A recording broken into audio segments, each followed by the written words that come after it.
Before we begin, let me know in the comments where you're watching from and what time it is for you right now. There exists, in the margins of 20th century horror literature, a pantheon that refuses the very concept of divinity. These are not gods who demand worship, answer prayers, or concern themselves with human morality. They are the outer gods, cosmic forces so fundamentally alien that their existence renders humanity's theological frameworks obsolete. Howard Phillips Lovecraft, writing primarily between 1917 and his death in 1937, constructed these entities not as monsters to be defeated but as philosophical premises made flesh. Or rather, made into something that has no proper relation to flesh at all. This investigation spans 2 hours because these beings cannot be summarized. They demand context, literary, historical, philosophical. We must understand what Lovecraft was responding to in early 20th century science, what traditions he was corrupting, and how subsequent writers, filmmakers, game designers, and even occultists have reshaped his nightmare taxonomy. The outer gods represent more than fictional creations. They function as thought experiments about consciousness encountering the genuinely incomprehensible, about knowledge that destroys rather than enlightens. We will examine each entity according to its literary origins, its symbolic architecture, and its cultural afterlife. Some you will recognize. Others exist only in fragments, footnotes, collaborative expansions. By the end, you will understand not just what these gods are, but why they persist, why we keep returning to cosmic indifference as if it were a kind of answer. Let us begin at the foundation, with the historical soil from which these entities emerged. Howard Phillips Lovecraft began constructing his cosmic pantheon during a period of unprecedented scientific upheaval. Between 1905 and 1925, humanity's understanding of reality underwent transformations more radical than those of any previous century. Einstein's theories of relativity dissolved absolute time and space.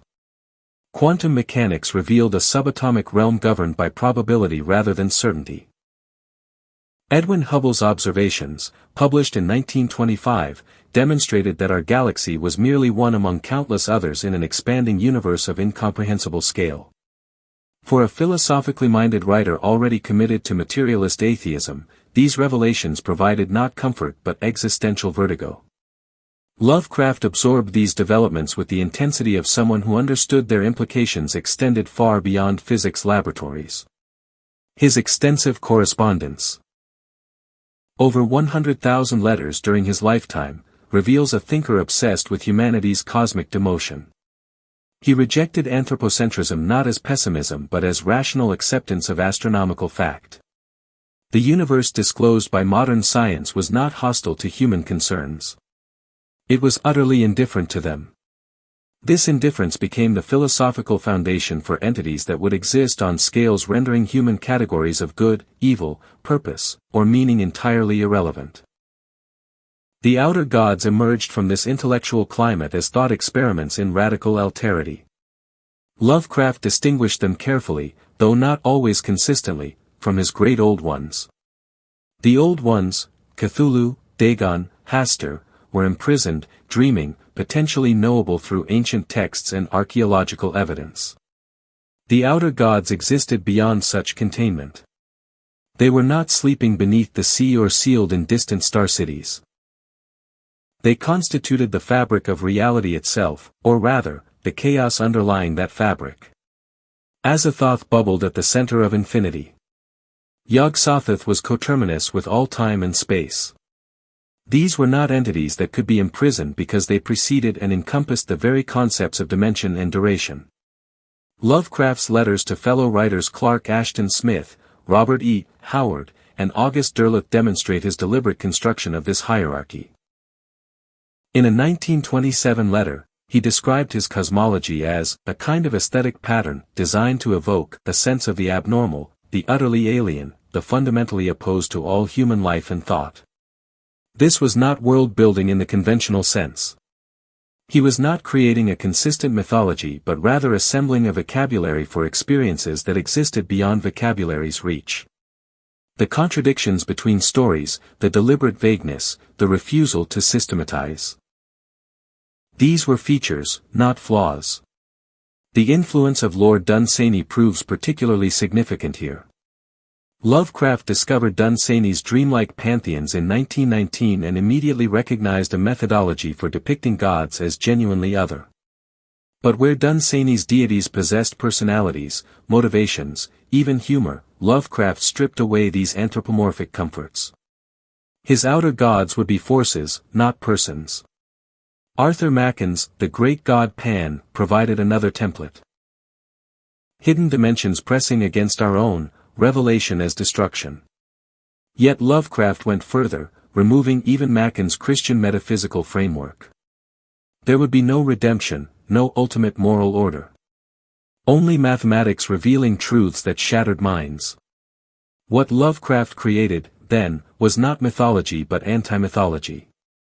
Traditional pantheons explain the world, provide moral frameworks, offer possibility of divine intervention or cosmic justice. The outer gods explain nothing except that explanation itself is a provincial human desire. They answer no prayers because they do not perceive prayers any more than a hurricane perceives the insects it destroys. This was Lovecraft's cosmicism, not mere horror, but horror derived from philosophy, from taking scientific materialism to its logical, sanity-eroding conclusion. This philosophical foundation requires deeper examination of its cultural antecedents, the traditions Lovecraft was simultaneously drawing from and fundamentally perverting. Lovecraft's cosmic pantheon did not emerge from vacuum but from deliberate engagement with philosophical and religious traditions stretching back millennia. The outer gods represent a synthesis, or perhaps a corruption, of ideas about transcendence, the nature of ultimate reality, and humanity's relationship to forces beyond comprehension.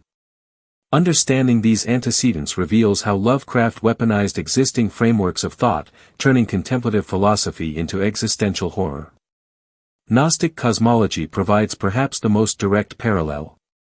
The ancient Gnostics posited a flawed creator deity, the demiurge, who fashioned the material world in ignorance of higher realities. Above this false god existed the true, unknowable Godhead, utterly alien to human experience, accessible only through gnosis, or direct knowledge that transcended rational thought. Lovecraft inverted this schema completely. His outer gods occupy the Godhead's position but offer no redemption, no escape from material existence. Knowledge of them does not liberate. It destroys. The gnosis they provide is not enlightenment but madness.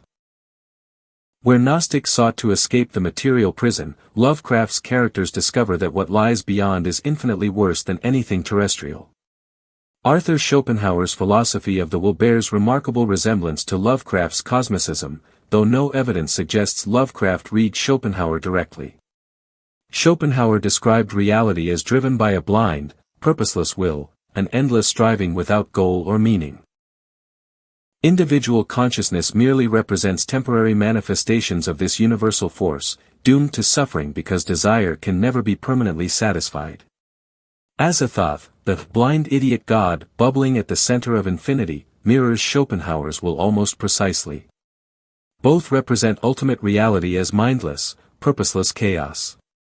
Both reduce human consciousness to ephemeral illusion.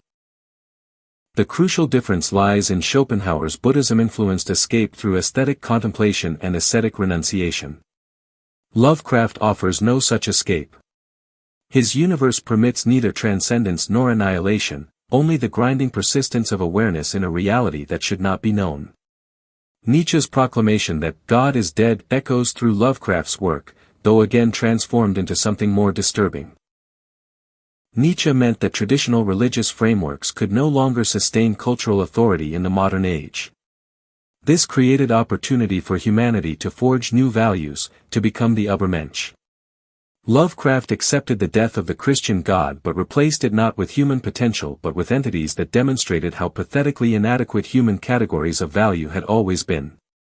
The void left by God's absence did not remain empty. It filled with something far worse. Not absence but malevolent presence that revealed humanity's cosmic irrelevance. Eastern philosophical concepts appear throughout Lovecraft's pantheon, though filtered through Western misunderstanding and deliberate distortion. The Buddhist concept of sunyata, or emptiness, describes ultimate reality as devoid of inherent existence, form as void, void as form. Lovecraft's outer gods occupy this ontological ambiguity, existing in states that contradict material laws while somehow remaining terrifyingly real. Hindu cosmology's vast cycles of creation and destruction, with universe-ending kalpas and the dance of Shiva, find echo in the outer gods' relationship to time.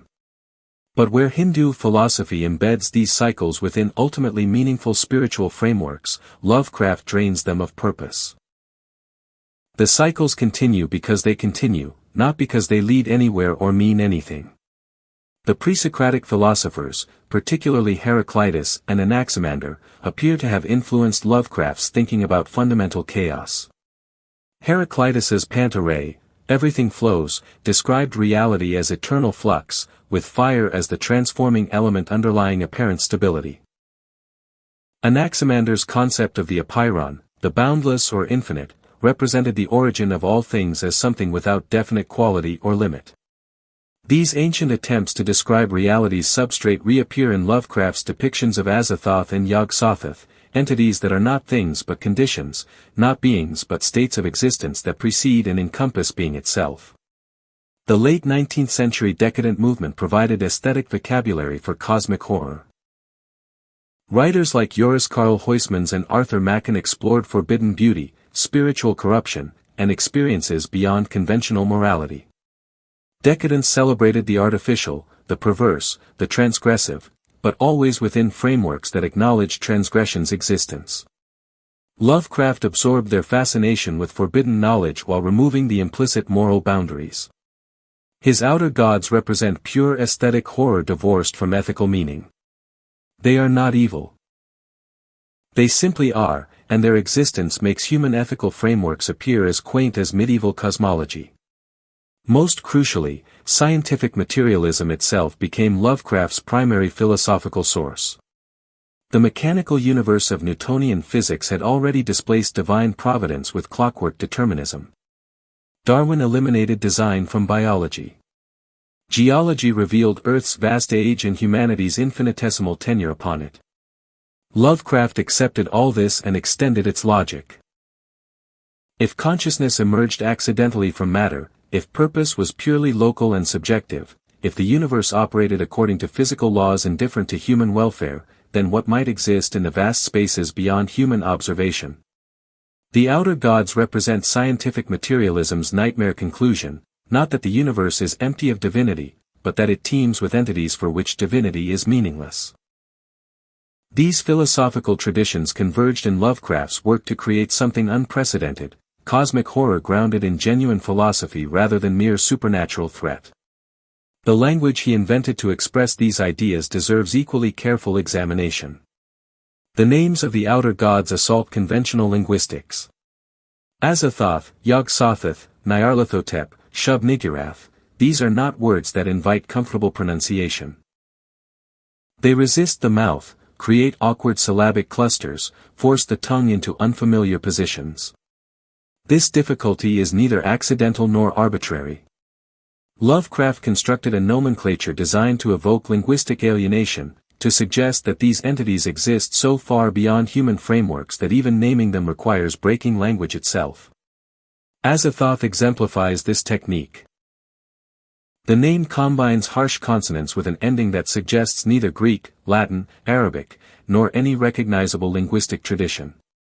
The initial AZ- echoes Semitic roots, Arabic al-Azif, which Lovecraft claimed meant the howling of demons, appears in his fictional etymology of the Necronomicon.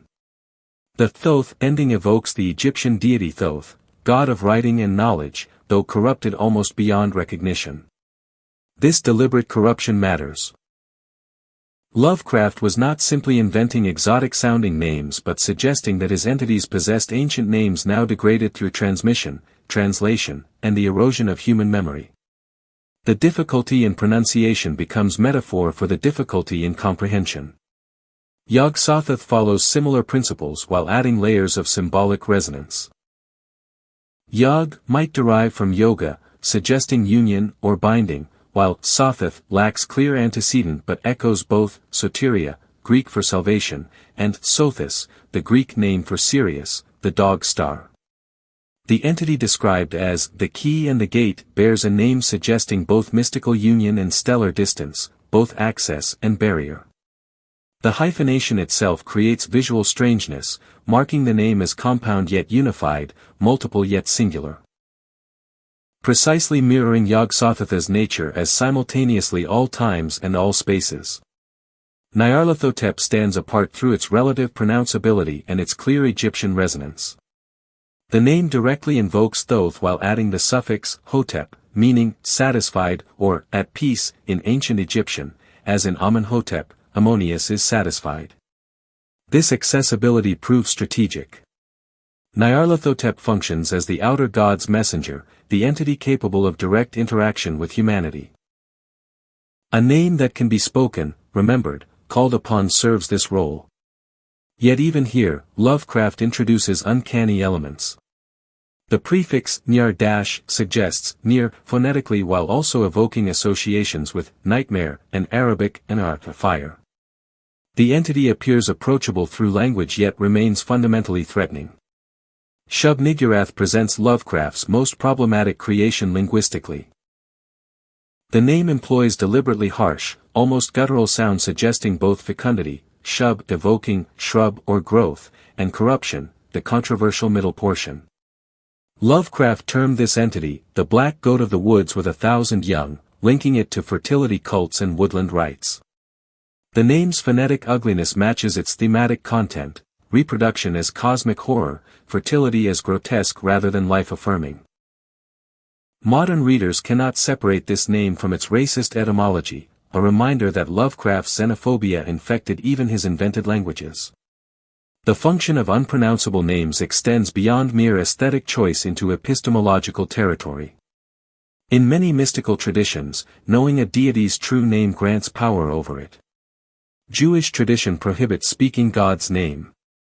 Egyptian magic depended on speaking names correctly to invoke or bind spirits. Lovecraft inverts this completely. His outer gods possess names, but pronouncing them correctly offers no protection, grants no control. The names exist not as tools for human use but as evidence of human inadequacy. We cannot even say them properly, much less comprehend the entities they designate. Epithets and titles add another layer of symbolic language. Azathoth is the blind idiot god, nuclear chaos, demon sultan. These phrases function as kennings in Norse tradition, compound expressions substituting for names. But where Norse kennings celebrated warrior prowess or divine attributes, Lovecraft's epithets emphasize absence, lack, failure. Blind and idiot strip divinity of consciousness and purpose. Nuclear suggests both atomic fundamentality and radioactive danger, a thoroughly modern horror. Chaos explicitly rejects cosmos, the ordered universe. Each title adds not clarity but additional dimensions of wrongness. The key and the gate for Yog-Sothoth operates paradoxically, suggesting both access and barrier, opening and closure. This epithet refuses logical resolution. One cannot be simultaneously threshold and that which permits crossing the threshold. Yet this linguistic impossibility mirrors Yog-Sothoth's ontological impossibility, existing outside time while being coterminous with all time. The language breaks because the concept it attempts to express breaks conventional categories of existence. Nyarlathotep's multiplicity of titles, crawling chaos, mighty messenger, the faceless god, reflects the entity's 1,000 forms. Unlike the relatively stable epithets for other outer gods, Nyarlathoteps accumulate endlessly across stories and authors. Each new appearance potentially generates new names, new masks, new linguistic strategies for approaching the unapproachable. This proliferation of nomenclature suggests an entity that can interface with human language systems while remaining fundamentally untranslatable. Lovecraft's linguistic strategy extends to invented terms beyond deity names. Non-Euclidean geometry becomes shorthand for spaces that violate human spatial intuition. Eldritch resurfaces constantly, a Middle English term meaning weird or ghostly that Lovecraft rehabilitated for cosmic contexts. Cyclopean describes architecture of inhuman scale, invoking Greek mythology while suggesting builders far older and stranger than Greek cyclopes. These terms create a specialized vocabulary for cosmic horror, a technical language that grants false scholarly authority to impossible descriptions. The deliberate vagueness of this nomenclature serves crucial purposes. Lovecraft rarely provided consistent descriptions of his outer gods' physical forms. Names and epithets substitute for visualization, gesture toward entities while maintaining their essential unknowability. This technique prefigures contemporary philosophy of language's recognition that some concepts resist direct designation, requiring circumlocution, metaphor, negative theology, saying what something is not because saying what it is exceeds language's capacity. Comparative mythology reveals how radically Lovecraft departed from traditional naming conventions. Greek gods possessed clear etymologies. Poseidon's name relates to husband and earth, Zeus derives from sky. Norse deities' names carried meanings. Thor meant thunder, Freya, lady. These names situated gods within comprehensible frameworks, made them part of human linguistic communities. Lovecraft's outer gods remain etymologically opaque, suggesting origins beyond not just human culture but human cognitive architecture itself. The danger of speaking these names becomes thematic across Lovecraft's fiction and subsequent expansions. Characters who learn to pronounce incantations correctly do not gain power but invite catastrophe. Names function as acoustic contagions, sounds that carry more than meaning, carrying instead contact, connection, contamination. This transforms language from communication tool into ritual danger, from transparent medium into opaque substance with its own terrible properties. This linguistic architecture supported Lovecraft's larger project of creating false authenticity, of constructing a mythology that felt ancient, fragmentary, and real despite being entirely invented. Lovecraft understood that convincing horror required the infrastructure of scholarship. His stories employ footnotes, reference obscure texts, cite non-existent anthropologists and archaeologists. This technique, what we might call the pseudo-documentary method, transforms fiction into recovered fragments, stories into evidence of something larger and more disturbing than any single narrative could contain. The Outer Gods gained their peculiar authority not despite being invented but because Lovecraft invented them as if they had always existed, waiting to be rediscovered. The Necronomicon represents the masterpiece of this approach.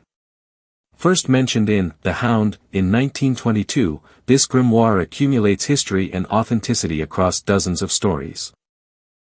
Lovecraft provided elaborate false provenance, written by the Hamad Arab Abdul al-Hazard in Damascus around 730 CE, originally titled Al-Azif, translated into Greek as Necronomicon by Theodorus Philetas in 950 CE, rendered into Latin by Olaus Wormius in 1228.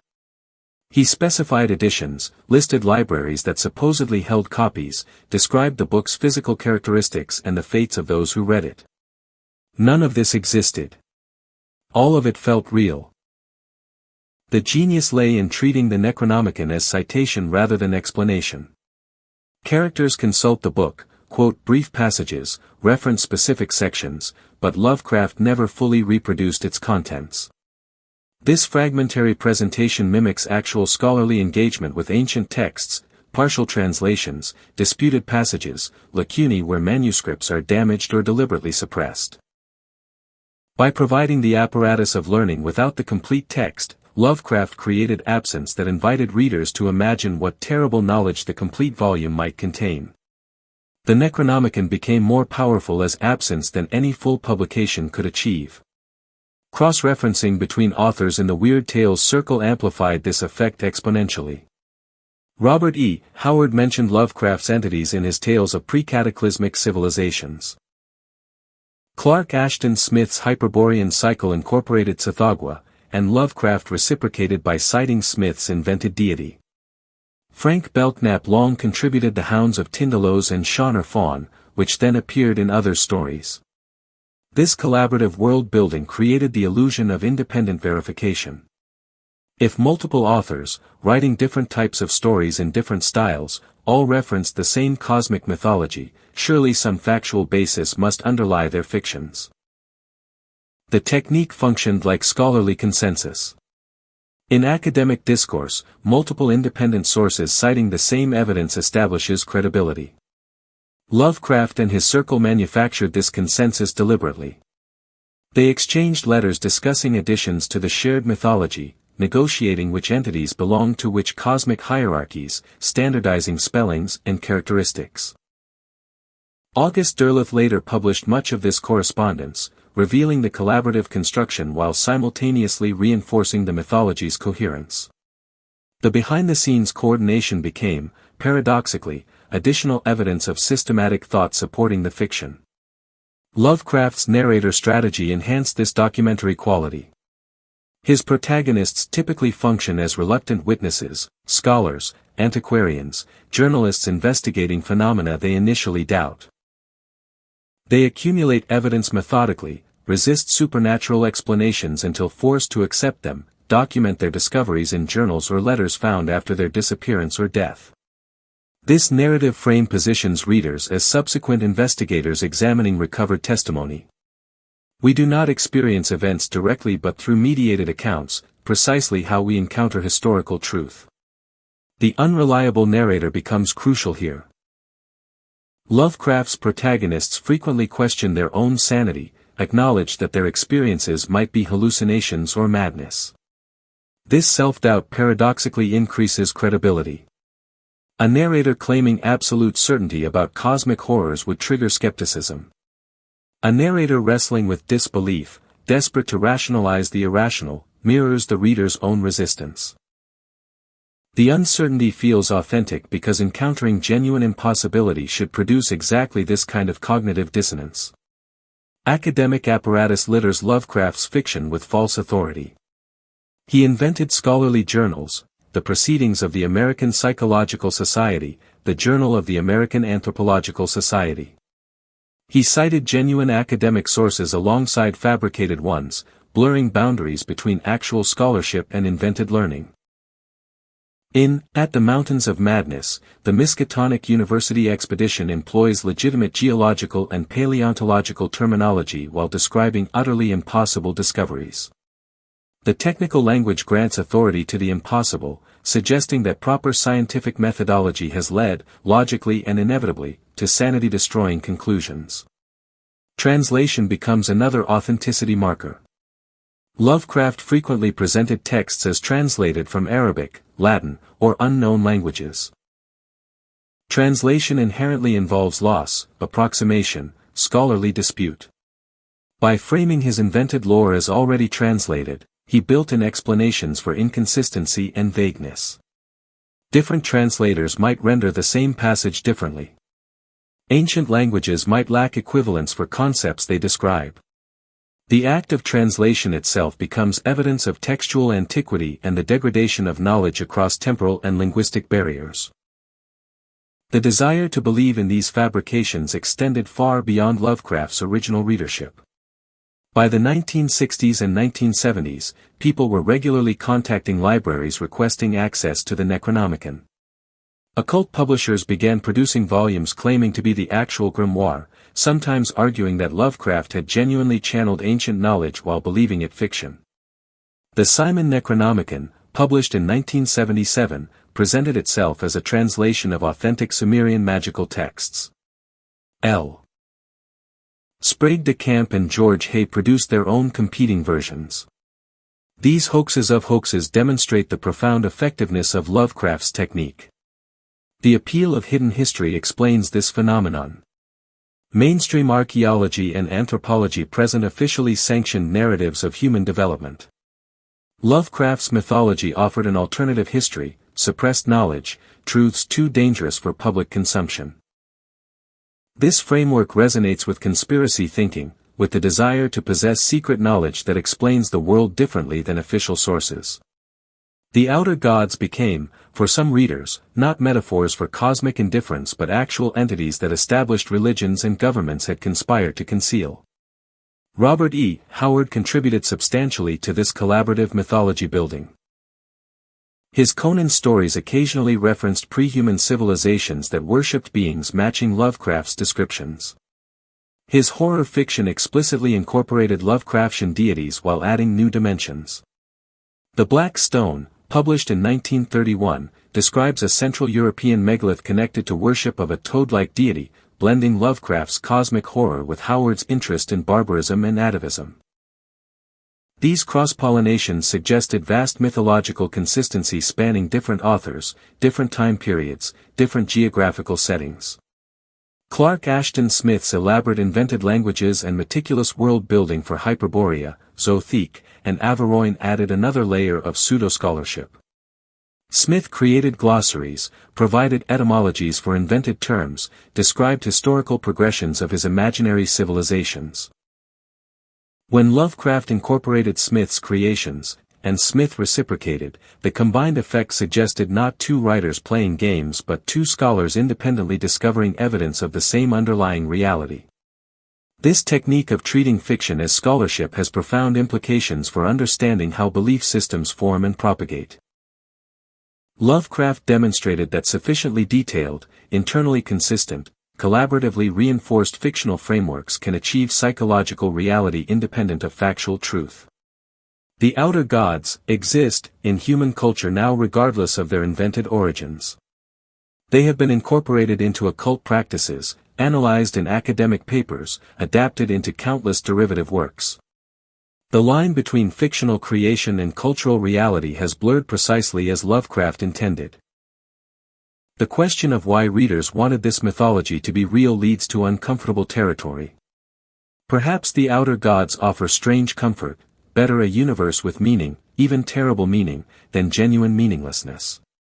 Or perhaps Lovecraft tapped into something genuinely present in human psychology, the suspicion that official narratives never tell complete truth, that something older, stranger, more terrible lies beneath consensus reality's thin veneer.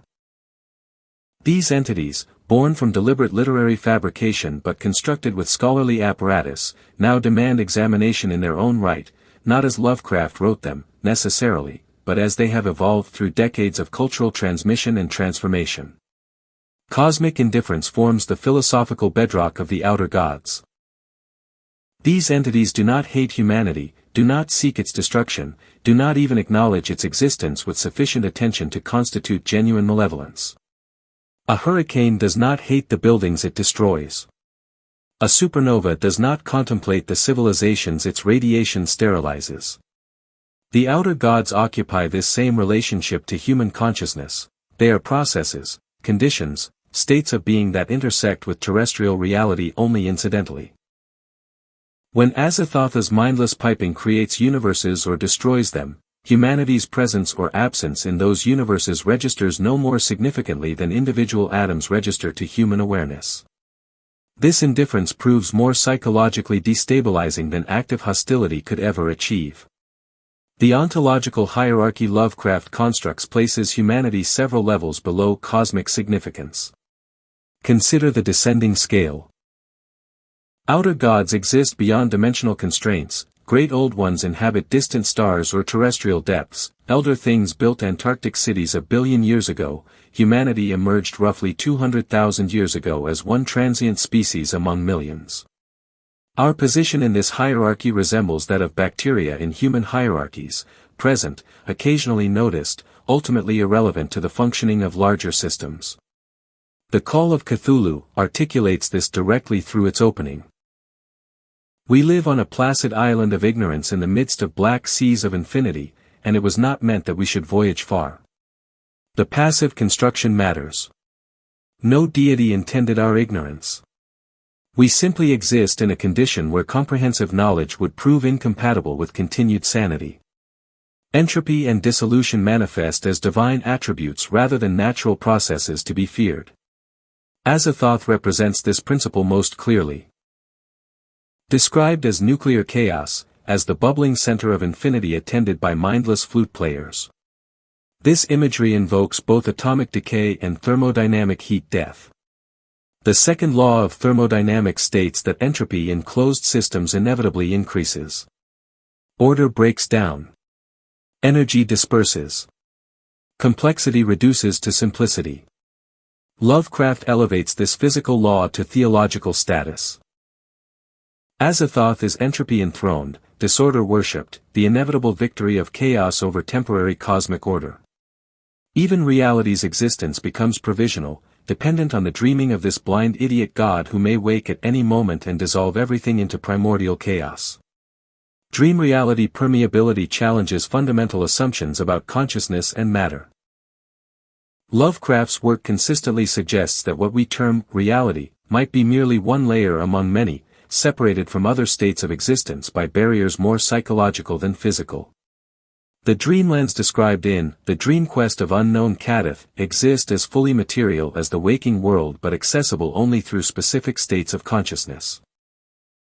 Nyarlathotep governs these realms, suggesting that outer gods interface with human minds directly, that consciousness itself creates vulnerability to cosmic intrusion. Dreams stop being private mental experiences and become actual journeys into territories where different physical laws operate, where the outer gods manifest more directly than in waking states constrained by terrestrial physics. Scale horror operates on multiple registers simultaneously. The outer gods exist across dimensions, meaning their bodies, if such terminology even applies, extend through spatial axes humans cannot perceive. Yog-Sothoth is the gate, because its being encompasses all possible spatial coordinates across all possible dimensional configurations. Attempting to visualize such an entity produces cognitive strain analogous to imagining four-dimensional objects while constrained to three-dimensional perception. But scale horror also operates temporally.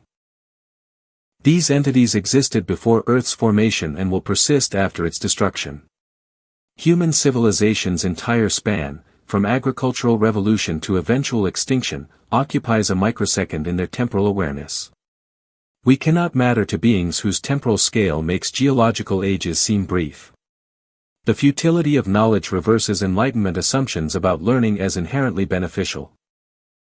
Francis Bacon's "knowledge is power" becomes, in Lovecraft's cosmology, knowledge is annihilation. Characters who investigate, who pursue understanding, who refuse to accept comfortable ignorance invariably suffer for their curiosity. Randolph Carter's dream quest leads to horrifying revelation about his own nature. The Miskatonic expedition to Antarctica discovers truths that destroy their worldview. Walter Gilman's mathematical investigations open doorways that should remain sealed. Knowledge does not empower these characters. It strips away protective delusions, reveals their cosmic insignificance, demonstrates that human categories of understanding apply only to the tiniest fraction of actual existence. The educated become vulnerable precisely through their education.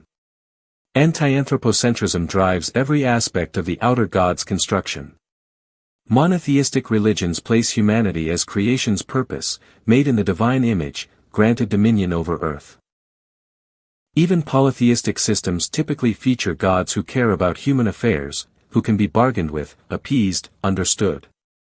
Lovecraft systematically demolishes these frameworks. His entities predate humanity, will outlast humanity, and regard humanity, if they notice it at all, as we might regard intestinal bacteria. Useful perhaps, occasionally troublesome, but never the point. This philosophical position gained credibility through astronomy's revelations about cosmic scale. When photographs revealed galaxies containing hundreds of billions of stars, each potentially hosting planets, the notion that the universe was designed for humanity became untenable to materialist thinkers. Mathematics as horror represents Lovecraft's most sophisticated philosophical innovation. In The Dreams in the Witch House, non-Euclidean geometry becomes literal pathway to other dimensions. Mathematics stops being abstract human invention and reveals itself as the underlying structure of reality, a reality whose actual geometry contradicts human spatial intuition. This transforms pure reason, supposedly humanity's highest faculty, into a danger. The more rigorously one thinks, the more precisely one calculates, the closer one approaches truths that minds evolved for terrestrial survival cannot safely process. Mathematics reveals that the universe operates according to principles fundamentally alien to human cognition, that logical thinking pursued far enough necessarily leads to illogical, or rather superlogical, conclusions that appear as madness to inadequate minds. These philosophical concepts interweave to create a comprehensive worldview that rejects nearly every comforting assumption of Western metaphysics while maintaining internal consistency. The specific entities embodying these principles require detailed examination. Azathoth occupies the theological position of ultimate reality while embodying everything that makes reality unbearable. Described variously as the blind idiot god, nuclear chaos, and demon sultan, this entity bubbles at the center of infinity, surrounded by lesser outer gods who pipe mindlessly to keep it lulled in stupor. The cosmology staggers. All existence depends on maintaining Azathoth's dreaming state. Should it wake, reality itself dissolves back into undifferentiated chaos. This inverts every creation myth where divine consciousness brings order from disorder. Here, consciousness threatens order. Mindlessness sustains it. The universe exists not through purposeful design but as accidental byproduct of a sleeping, idiot god's dreams. Physical descriptions of Azathoth remain deliberately fragmentary and contradictory. Some accounts present it as formless bubbling chaos. Others suggest a bloated, nuclear core attended by shapeless dancers. The entity defies visualization because it exists beyond form, before form, as the chaotic substrate from which forms temporarily emerge before dissolution. In The Dream Quest of Unknown Kadath, Lovecraft writes of the monstrous nuclear chaos beyond angled space. That phrase, beyond angled space, implies dimensional transcendence, existing outside geometric relationships entirely.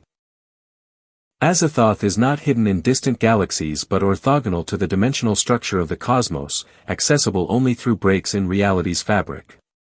The symbolic role Azathoth plays crystallizes Lovecraft's philosophy with brutal clarity. Traditional monotheism posits an omniscient, purposeful creator. Buddhism describes ultimate reality as luminous emptiness, consciousness without content. Hindu philosophy presents Brahman as pure being consciousness bliss. Azathoth mocks all such formulations. It is ultimate reality as mindless chaos, as purposeless fecundity generating and destroying forms without intention or awareness.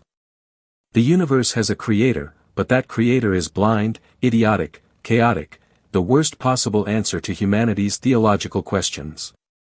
Better to live in a godless cosmos than one whose god is Azathoth. Yog-Sothoth manifests completely different attributes while remaining equally terrifying. Known as the key and the gate, this entity exists simultaneously throughout all time and space.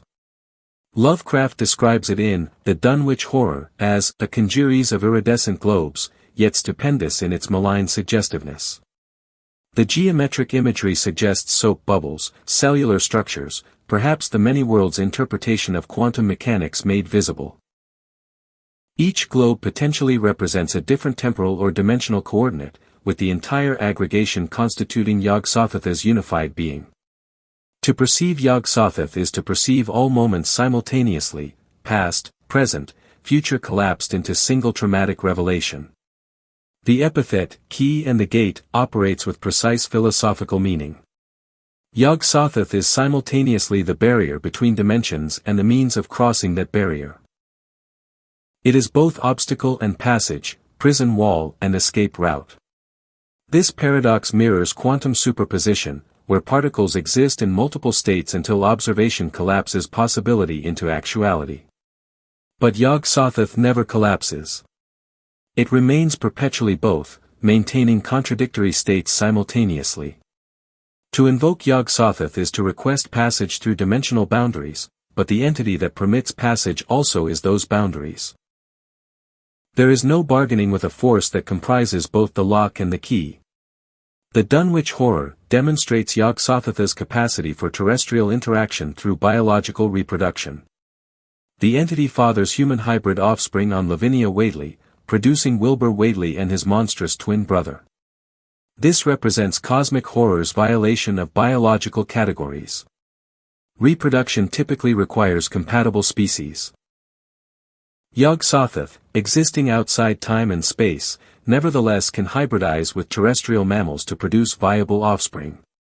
The implications terrify, human biology itself contains vulnerabilities to cosmic intrusion, chromosomes compatible with entities that should share no genetic heritage with Earth life. The human genome becomes less closed system than interface, potentially receptive to influences from dimensions where DNA should not exist. Nyarlathotep stands apart from other outer gods through its unique capacity for direct human engagement. While Azathoth bubbles mindlessly and Yog-Sothoth exists as abstract cosmic principle, Nyarlathotep walks among humans, speaks to them, manipulates them with full awareness and apparent intention. The epithet, crawling chaos, suggests protean nature, constantly shifting, adapting, manifesting in whatever form serves its inscrutable purposes. In Lovecraft's prose poem, Nyarlathotep, the entity appears as a showman demonstrating advanced technological wonders that destroy viewers' sanity. Later manifestations include the Black Man of Witch Sabbaths, the Haunter of the Dark, the Faceless Sphinx. Each mask serves different functions while maintaining underlying unity. The Egyptian resonance in Nyarlathotep's name proves deliberate. Ancient Egyptian theology featured psychopomp deities who guided souls through the afterlife and messenger gods who connected earthly and divine realms. Nyarlathotep corrupts these roles completely. It guides souls not to judgment but to cosmic horror. It delivers messages not of divine wisdom but of annihilating truth. The entity functions as the outer god's only representative capable of communicating with humanity, suggesting that cosmic forces require interpreters to interface with human consciousness, and that those interpreters invariably drive humans toward madness, worship, or both. Nyarlathotep's psychological function operates as soul-gatherer and corrupter. Unlike the indifferent Azathoth, Nyarlathotep appears to derive satisfaction from human suffering and degradation. It orchestrates cults, inspires forbidden research, appears in dreams to seduce sensitive individuals toward cosmic revelation.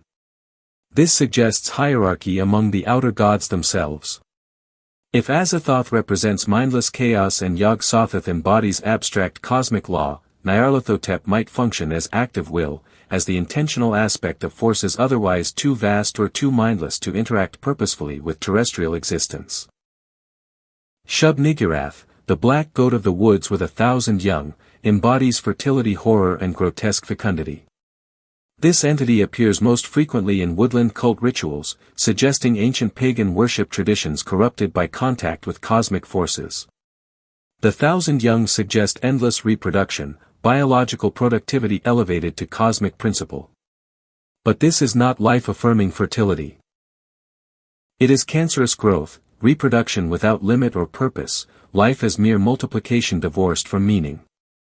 The image of a black goat evokes Pan, Dionysus, fertility deities across cultures, then transforms pastoral abundance into nauseating excess. Gender becomes complicated and disturbing with Shub-Niggurath. Lovecraft typically used masculine pronouns, but the epithet's emphasis on birth and young suggests feminine or hermaphroditic nature. This ambiguity itself proves unsettling, suggesting that cosmic entities transcend biological sex while manifesting attributes associated with reproduction. The 1,000 young might be offspring in conventional sense, or they might be aspects, emanations, or extensions of the parent entity.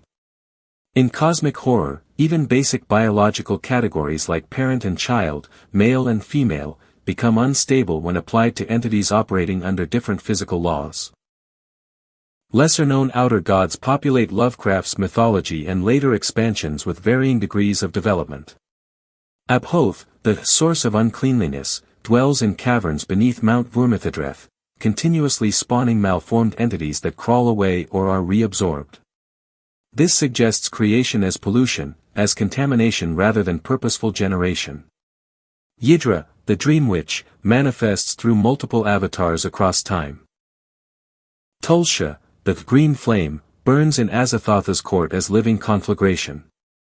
Thalpa sleeps in an arctic cavern, occasionally spawning nightmares.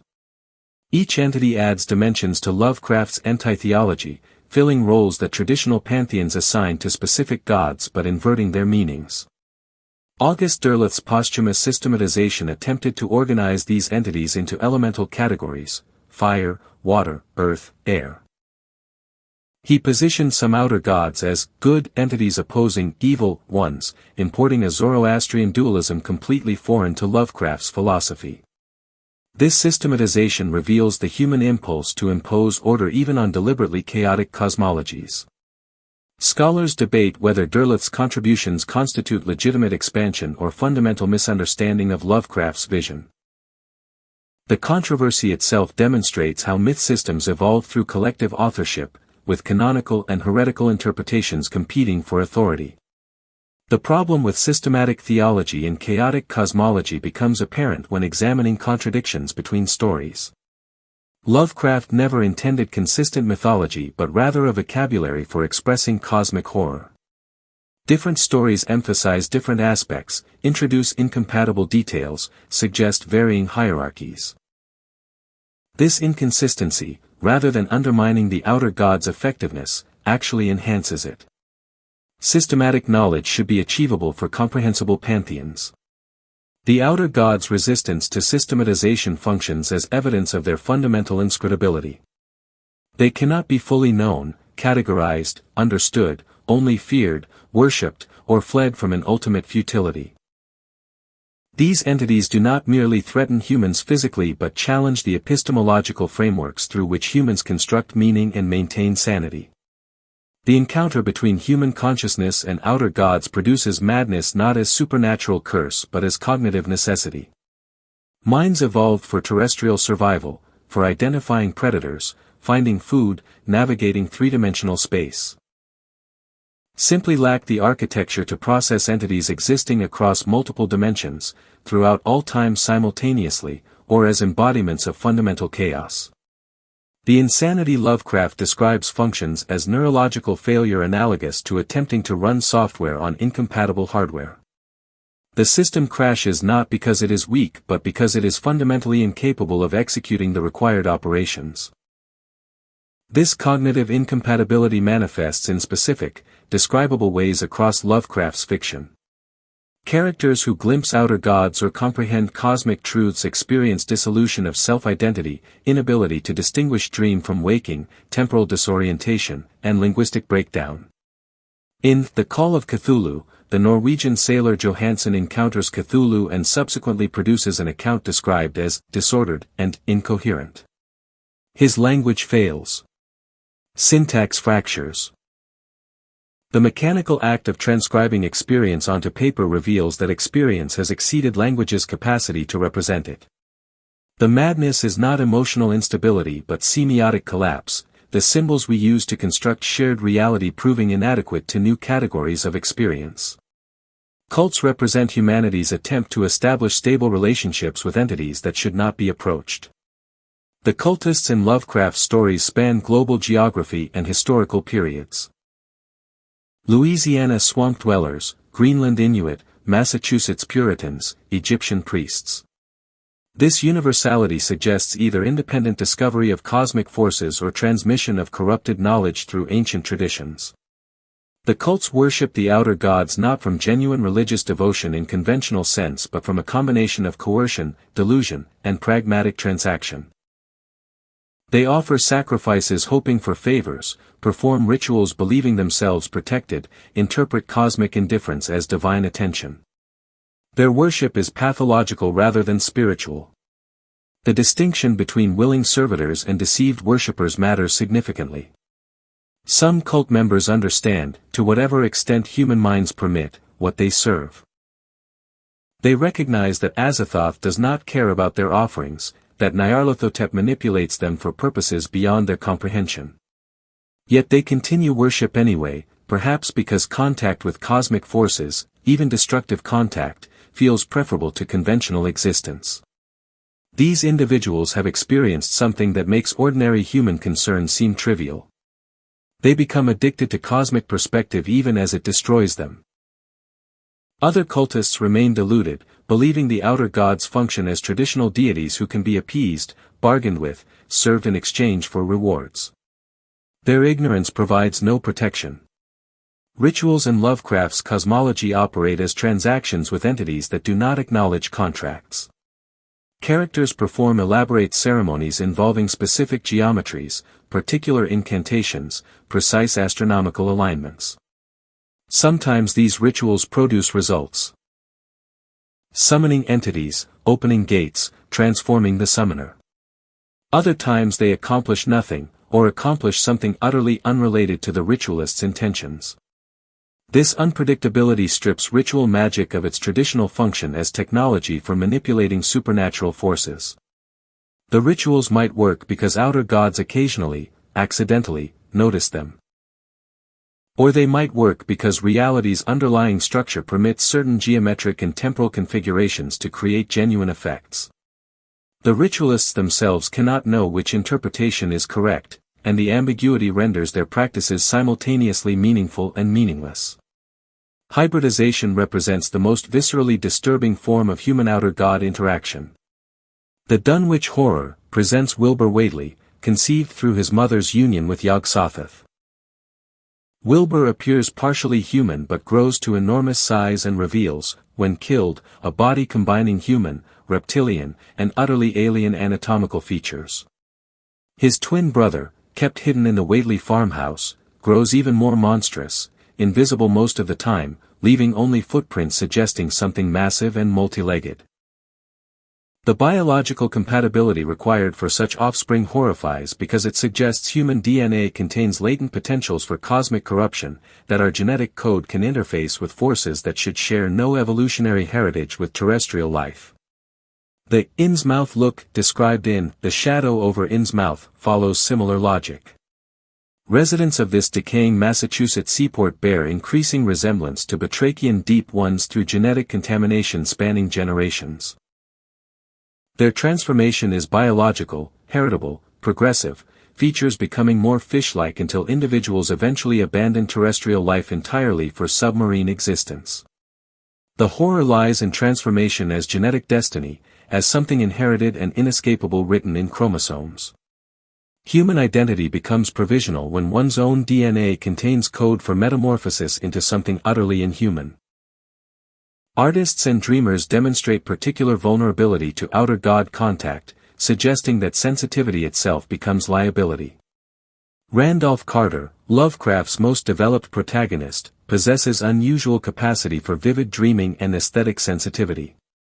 These gifts grant him access to the dreamlands but ultimately lead to revelations about his own nature that devastate his sense of identity. The implication disturbs. Those most capable of profound experience, of aesthetic appreciation, of imaginative depth become most susceptible to cosmic horror.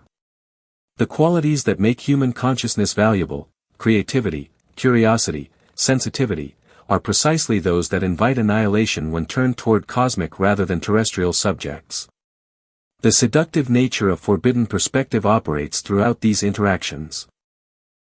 Characters who briefly glimpse cosmic truth often become obsessed with obtaining more complete understanding despite knowing such knowledge destroys sanity. This addiction to cosmic horror mirrors drug dependency. Initial exposure creates craving for repeated experience even as that experience proves progressively more damaging. In The Whisperer in Darkness, Albert Wilmarth initially resists evidence of cosmic entities but eventually becomes so fascinated that he pursues contact despite explicit warnings. The forbidden knowledge functions as cognitive virus, replicating by creating in its host's desperate desire for further infection. Madness as enlightenment represents Lovecraft's most philosophically sophisticated inversion. Traditional wisdom traditions present madness as delusion and sanity as clear perception of reality. Lovecraft suggests the opposite: sanity consists of protective delusion, comfortable ignorance, refusal to perceive what actually exists. Madness is accurate perception overwhelming inadequate cognitive architecture. The insane see more clearly than the sane, they simply cannot survive what they see. This transforms asylums from institutions protecting society from dangerous individuals into sanctuaries protecting fragile truth-seers from a reality they glimpsed but cannot endure. Physical transformation accompanies psychological dissolution with disturbing frequency.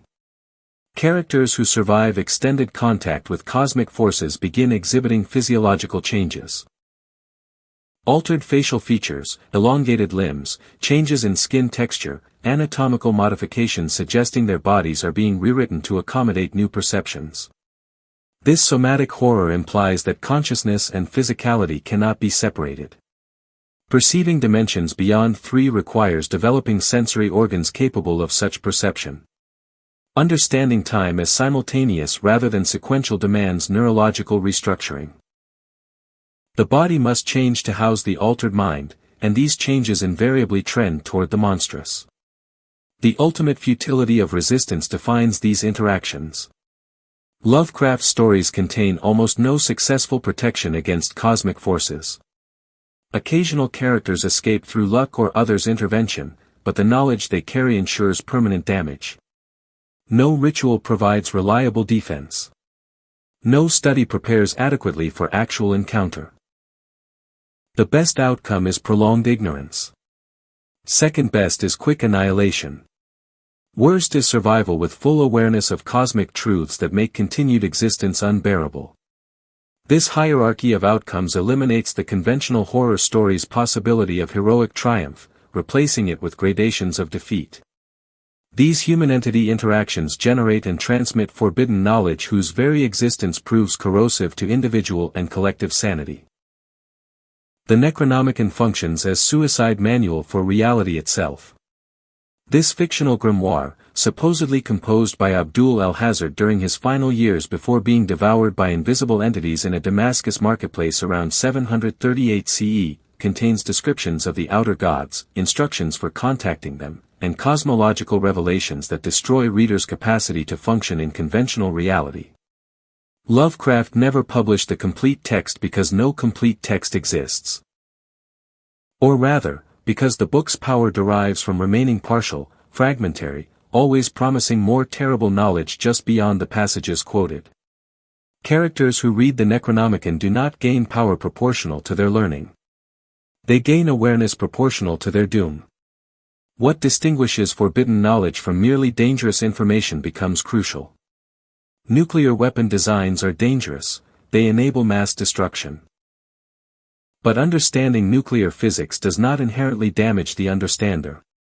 Forbidden knowledge in Lovecraft's cosmology operates differently. The information itself transforms the knower. Learning that Azathoth bubbles at the center of infinity is not like learning a historical fact. It is like installing corrupted software that begins rewriting the operating system. The knowledge does not simply add to existing understanding. It undermines the epistemological foundations that made understanding possible in the first place. Mathematics and physics reveal cosmic truth with particular efficiency and horror. In The Dreams in the Witch House, Walter Gilman pursues advanced mathematical studies in non-Euclidean geometry and multidimensional calculus. His research leads him to understand that space itself possesses properties invisible to ordinary perception, that angles exist which permit transition between dimensions, that proper geometric configurations can bridge seemingly separate realities.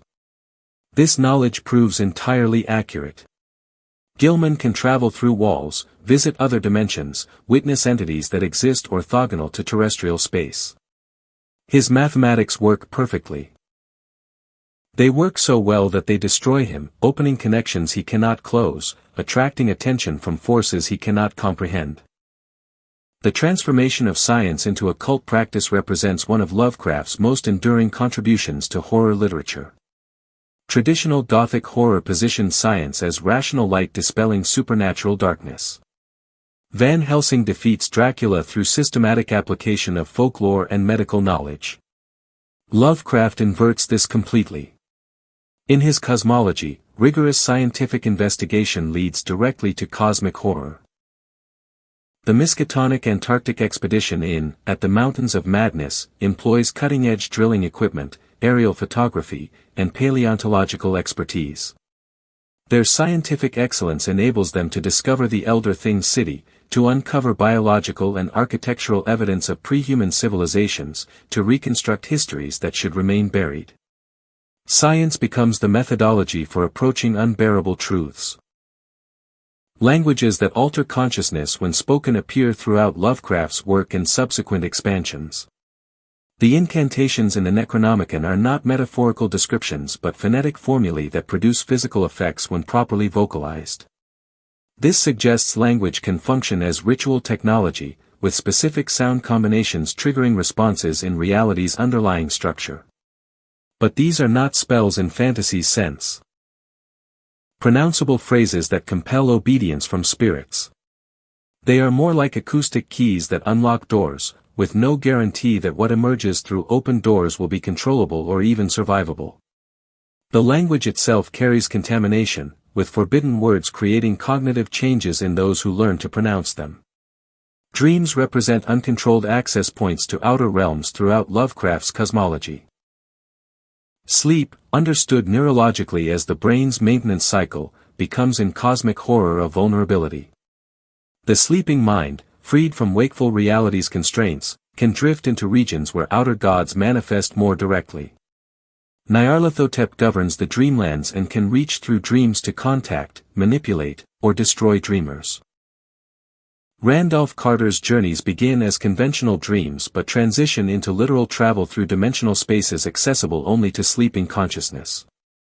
The boundary between dream and reality proves more permeable than materialist philosophy assumes, and that permeability creates vectors for cosmic intrusion into human awareness. The paradox of protective ignorance operates with brutal clarity. Conventional education proceeds on the assumption that knowledge improves human conditions. Medical knowledge reduces suffering, historical knowledge prevents repeated mistakes, scientific knowledge grants technological capabilities. Lovecraft's forbidden knowledge follows opposite logic. The more accurately one understands reality, the less capable one becomes of functioning within it. Complete ignorance provides maximum protection. Partial knowledge creates curiosity that drives further investigation. Complete knowledge destroys the knower. This creates an impossible epistemological situation. Ignorance is safety, but humans are constitutionally incapable of accepting ignorance once they know knowledge exists. Scientific investigation as a cult practice extends beyond mere metaphor in Lovecraft's mature work. The equipment employed by researchers, telescopes, microscopes, spectroscopes, radio receivers, function as ritual instruments permitting perception of what should remain imperceptible. When Peaslee in The Shadow Out of Time undergoes psychological evaluation and eventually contributes to an Australian archaeological expedition, the tools of science and scholarship become means of recovering memories of body switching with the Great Race. The scientific method itself, with its emphasis on empirical observation, reproducible experiment, and logical inference, becomes methodology for systematically discovering truths that systematically destroy sanity. Specific examples from the stories illustrate these principles with disturbing precision. In The Color Out of Space, scientific analysis of a meteor's residue reveals elements that do not conform to terrestrial chemistry, colors that exist outside the visible spectrum. The scientists' instruments detect these anomalies, but detecting them provides no protection against their effects. The knowledge that such things exist grants no power over them. Similarly, in The Whisperer in Darkness, audio recordings of alien entities' conversations constitute empirical evidence of cosmic horror. The protagonist can play these recordings, analyze them, verify their authenticity, yet this scientific rigor only confirms nightmares rather than dispelling them. Why some knowledge should remain buried becomes less moral question than pragmatic necessity in Lovecraft's framework. It is not that cosmic truths are evil and should be suppressed by authority.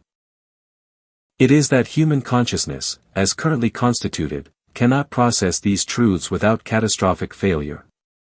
Perhaps future evolution might produce minds capable of contemplating Azathoth without madness.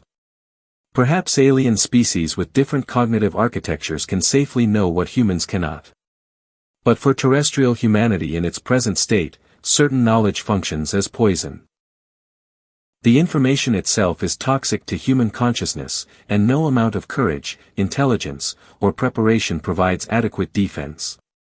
The Necronomicon's physical existence across multiple manuscripts and translations adds another dimension to forbidden knowledge's transmission.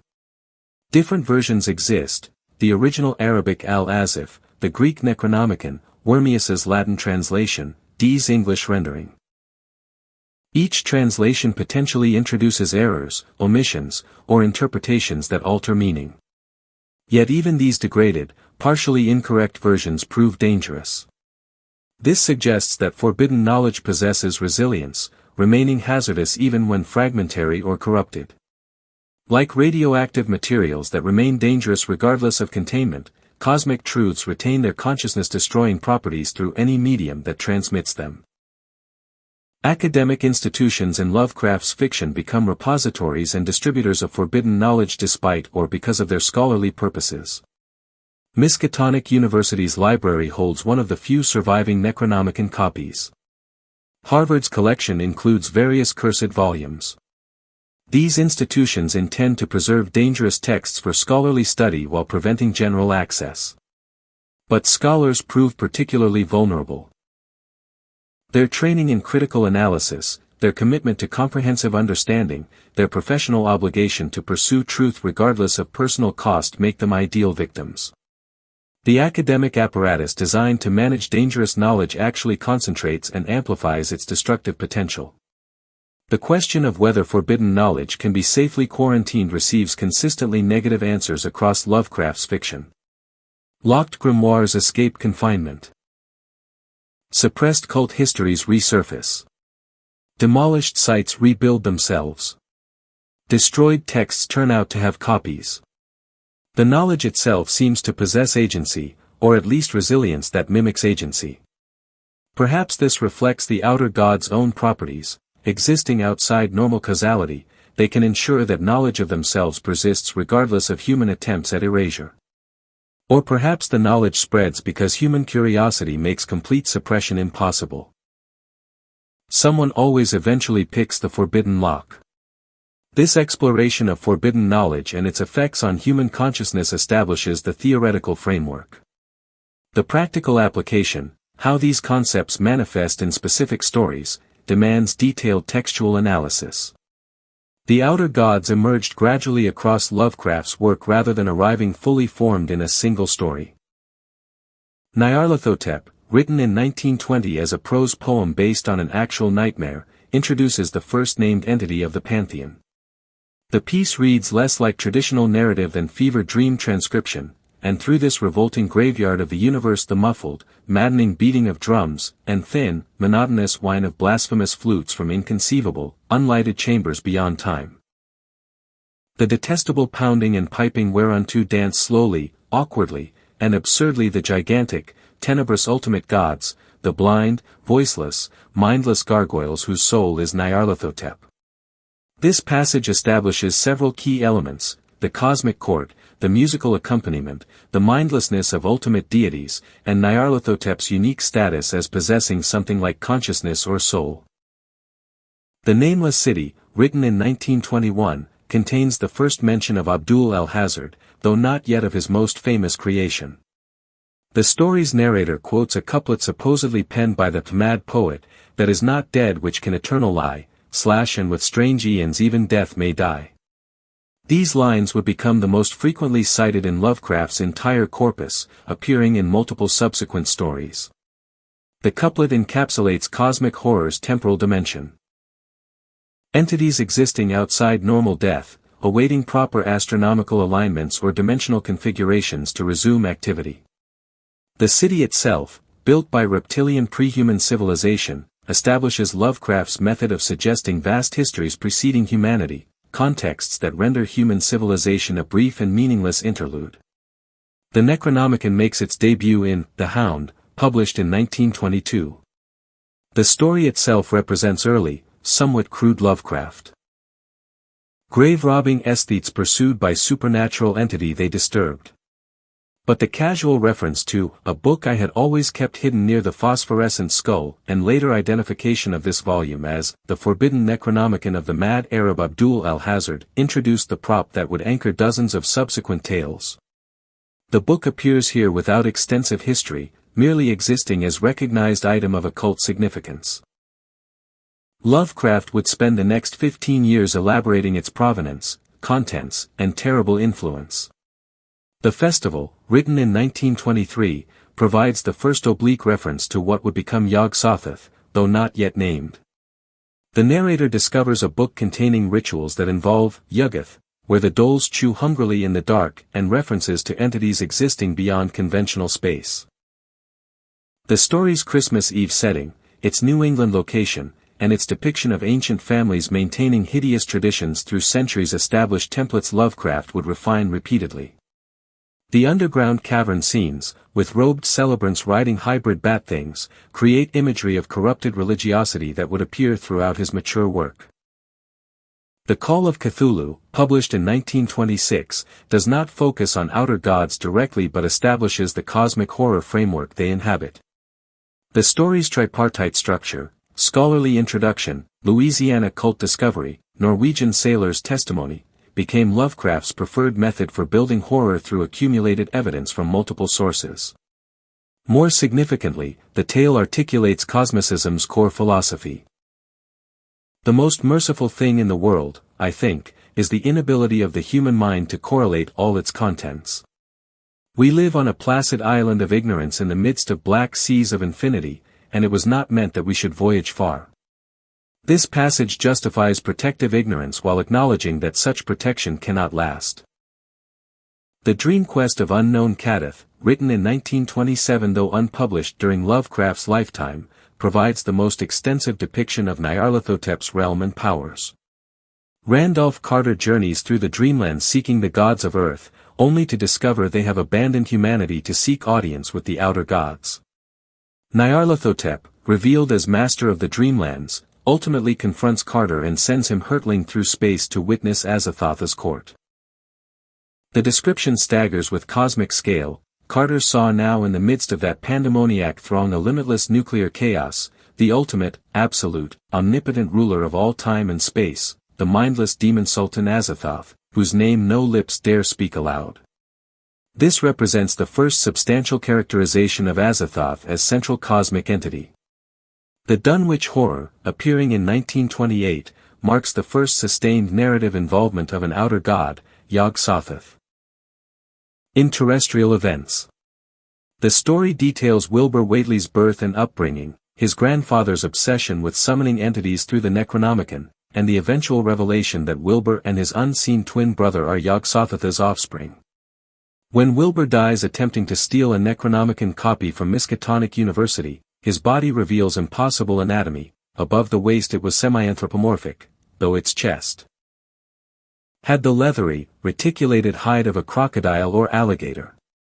The back was piebald with yellow and black, and dimly suggested the squamous covering of certain snakes. Below the waist, though, it was the worst, for here all human resemblance left off and sheer fantasy began. The hybridization makes explicit what earlier stories only implied, biological compatibility between outer gods and terrestrial life. The Whisperer in Darkness, published in 1930, expands cosmic horror's scope through the Migo, fungoid entities from Yuggoth, the newly discovered planet Pluto, renamed. These beings worship or serve the outer gods, creating a hierarchy of cosmic forces. The story's protagonist, Albert N. Wilmarth, discovers audio recordings of alien rituals invoking Nyarlathotep, Mighty Messenger, and other entities. This technological element, empirical evidence captured on recording cylinders, demonstrates Lovecraft's integration of modern media into cosmic horror. The climax, where Wilmarth discovers his correspondent Henry Akeley has been reduced to a brain in a cylinder while aliens impersonate his body, literalizes the horror of consciousness separated from familiar embodiment. Cross-pollination with Clark Ashton Smith's Hyperborean cycle and Robert E. Howard's pre-cataclysmic world enriched the shared mythology substantially. Smith invented Tsathoggua, a toad-like entity dwelling in Kai, which Lovecraft promptly incorporated. Howard's The Black Stone described megalithic remnants of pre-human worship. These collaborations created the illusion of independent discovery, multiple authors uncovering evidence of the same underlying cosmic reality. Letters between the writers reveal conscious world-building, negotiating where entities fit in cosmic hierarchies, but published stories present these connections as research findings rather than creative choices. The technique of intertextual reference accelerated through the early 1930s, with each story adding details that subsequent tales would elaborate. This created a self-reinforcing mythology where each new story simultaneously drew from and contributed to an expanding corpus of cosmic lore. Readers encountering these stories and weird tales would recognize recurring elements: the Necronomicon, Miskatonic University, certain families with dark histories, that suggested cohesive underlying reality. The methodology proved remarkably effective at generating sense of depth and historical authenticity from what remained, essentially, carefully coordinated fiction. These early manifestations established the vocabulary and narrative strategies that specific stories would deploy with increasing sophistication. Walter Gilman's fatal mistake is pursuing mathematics too rigorously. A student at Miskatonic University studying advanced mathematics and quantum physics, he rents a room in the notorious witch house, formerly inhabited by Keziah Mason, a witch executed during the Salem trials but who mysteriously vanished from her locked cell. Lovecraft establishes from the opening that Gilman's scholarly discipline leads directly to supernatural vulnerability. His ears were growing sensitive to a preternatural and intolerable degree, and he had long ago stopped the cheap mantel clock whose ticking had come to seem like a thunder of artillery. The accumulation of sensory disturbances suggests his perceptions are being forcibly expanded beyond normal human range. The story's central horror derives from Gilman's discovery that non-Euclidean geometry permits literal passage through walls and between dimensions. His studies reveal that certain angles and spatial relationships create weak points in reality's fabric. The witch house's architecture, particularly Gilman's attic room, incorporates these mathematically significant configurations. Lovecraft describes the room's geometry with precise wrongness. The ceiling was almost as low as a tunnel's, and at one corner made a peculiar slant which gave Gilman a sense of uneasiness. This is not Gothic atmosphere but mathematical anomaly. Space bent in ways that three-dimensional beings should not perceive but which Gilman's studies have taught him to recognize. Keziah Mason's pact with Azathoth and Nyarlathotep represents the transformation of traditional witch lore into cosmic horror. Instead of Satan offering worldly power in exchange for souls, Mason sought knowledge of dimensional mathematics and freedom from physical constraints. Her familiar, brown Jenkin, appears not as Black Cat but as a small white-fanged furry thing. No larger than a good-sized rat, with a tiny bearded human face. This fusion of mammalian and human features creates biological wrongness that traditional demonology cannot explain. Brown Jenkin functions as servitor created or summoned through Mason's mathematical sorcery, a living proof that proper geometric knowledge permits material violations. Gilman's dreams progressively reveal themselves as actual dimensional travel. He experiences increasingly vivid nighttime journeys through impossible angles, witnessing landscapes that obey different physical laws, encountering Keziah and Brown Jenkin in spaces that seem more real than his waking existence in Arkham. The dream-reality boundary erodes completely. He knew what they expected of him, and what the dark man of legend would say to him. He saw the pentagram on the wall, touched the violet luminous globe, and was torn by the conflicting wills of Nyarlathotep and a force outside the ordered universe. This passage demonstrates consciousness caught between dimensional regimes, experiencing directives that originate from incompatible realities. The infant sacrifice represents cosmic horror's intrusion into conventional moral horror. Keziah and Brown Jenkin kidnap the young son of Gilman's neighbor for ritual purposes. The child must be sacrificed at a specific astronomical moment, on the altar before Azathoth's throne beyond conventional space. This transforms child murder from mere criminality into cosmological necessity, at least from the cultist's perspective. Gilman's desperate attempt to save the child leads to the story's climax. He kills Keziah by stabbing her in the throat but cannot prevent Brown Jenkin from completing the sacrifice. The moment of the child's death coincides with Gilman's final transportation to Azathoth's court. Lovecraft's description of this ultimate revelation demonstrates his technique of suggesting incomprehensibility through accumulating impossible imagery. He was in a giant vaulted chamber whose lofty stone groining rose indistinctly above him. Beyond and below spread a limitless gulf of apparently reflective violet light, with all-pervading blue haze and flickering suggestions of a monstrous star-like entity of pure light to which all the rest were but secondary phenomena.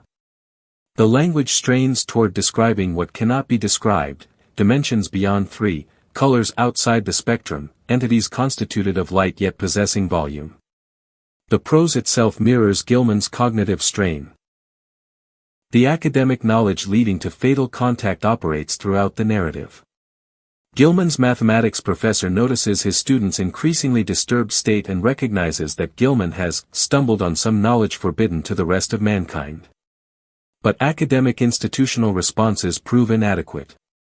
The university cannot protect Gilman because his knowledge has already transformed him, opened connections that cannot be closed through conventional means. When Gilman dies, killed by Brown Jenkin gnawing into his chest to reach his heart, the autopsy reveals his death but cannot explain the spatial impossibility of the rat thing's entry into a locked room. The mathematical formulae as spells concept reaches full development here. Gilman's notebooks contain equations that are simultaneously legitimate mathematical work and functional sorcery. Lovecraft was not mathematician enough to create genuinely meaningful equations, but his descriptions suggest that proper mathematical understanding of multidimensional space inherently constitutes magic. The formulae do not symbolize supernatural forces, they describe actual properties of reality that, when comprehended and applied, permit supernatural effects. This collapses the boundary between science and magic completely, suggesting they were never truly separate but merely different vocabularies for manipulating reality's underlying structure. The failure of rationalism to protect becomes devastatingly clear in Gilman's fate. He approaches the supernatural through pure reason, through rigorous mathematical study, through empirical observation and logical inference. His scientific method works perfectly.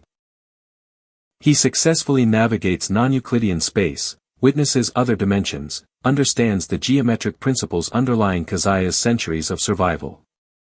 Yet this success destroys him. The story suggests that rationalism fails not because it is incorrect but because it is too effective, because reality's actual structure, when fully understood, proves incompatible with human sanity or survival.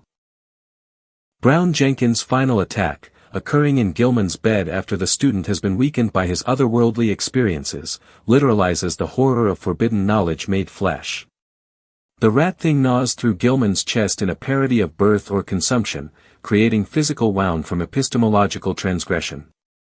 Gilman dies understanding too much, his consciousness expanded beyond survivable limits, his body violated by entities his studies summoned.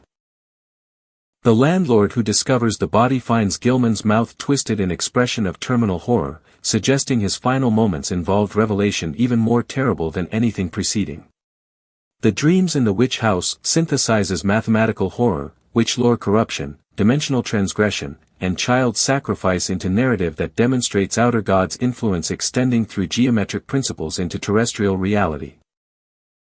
The story shows how academic pursuit of knowledge creates vulnerability to cosmic forces, how mathematical truth and supernatural horror converge, how consciousness itself becomes battlefield where incompatible realities war for dominance.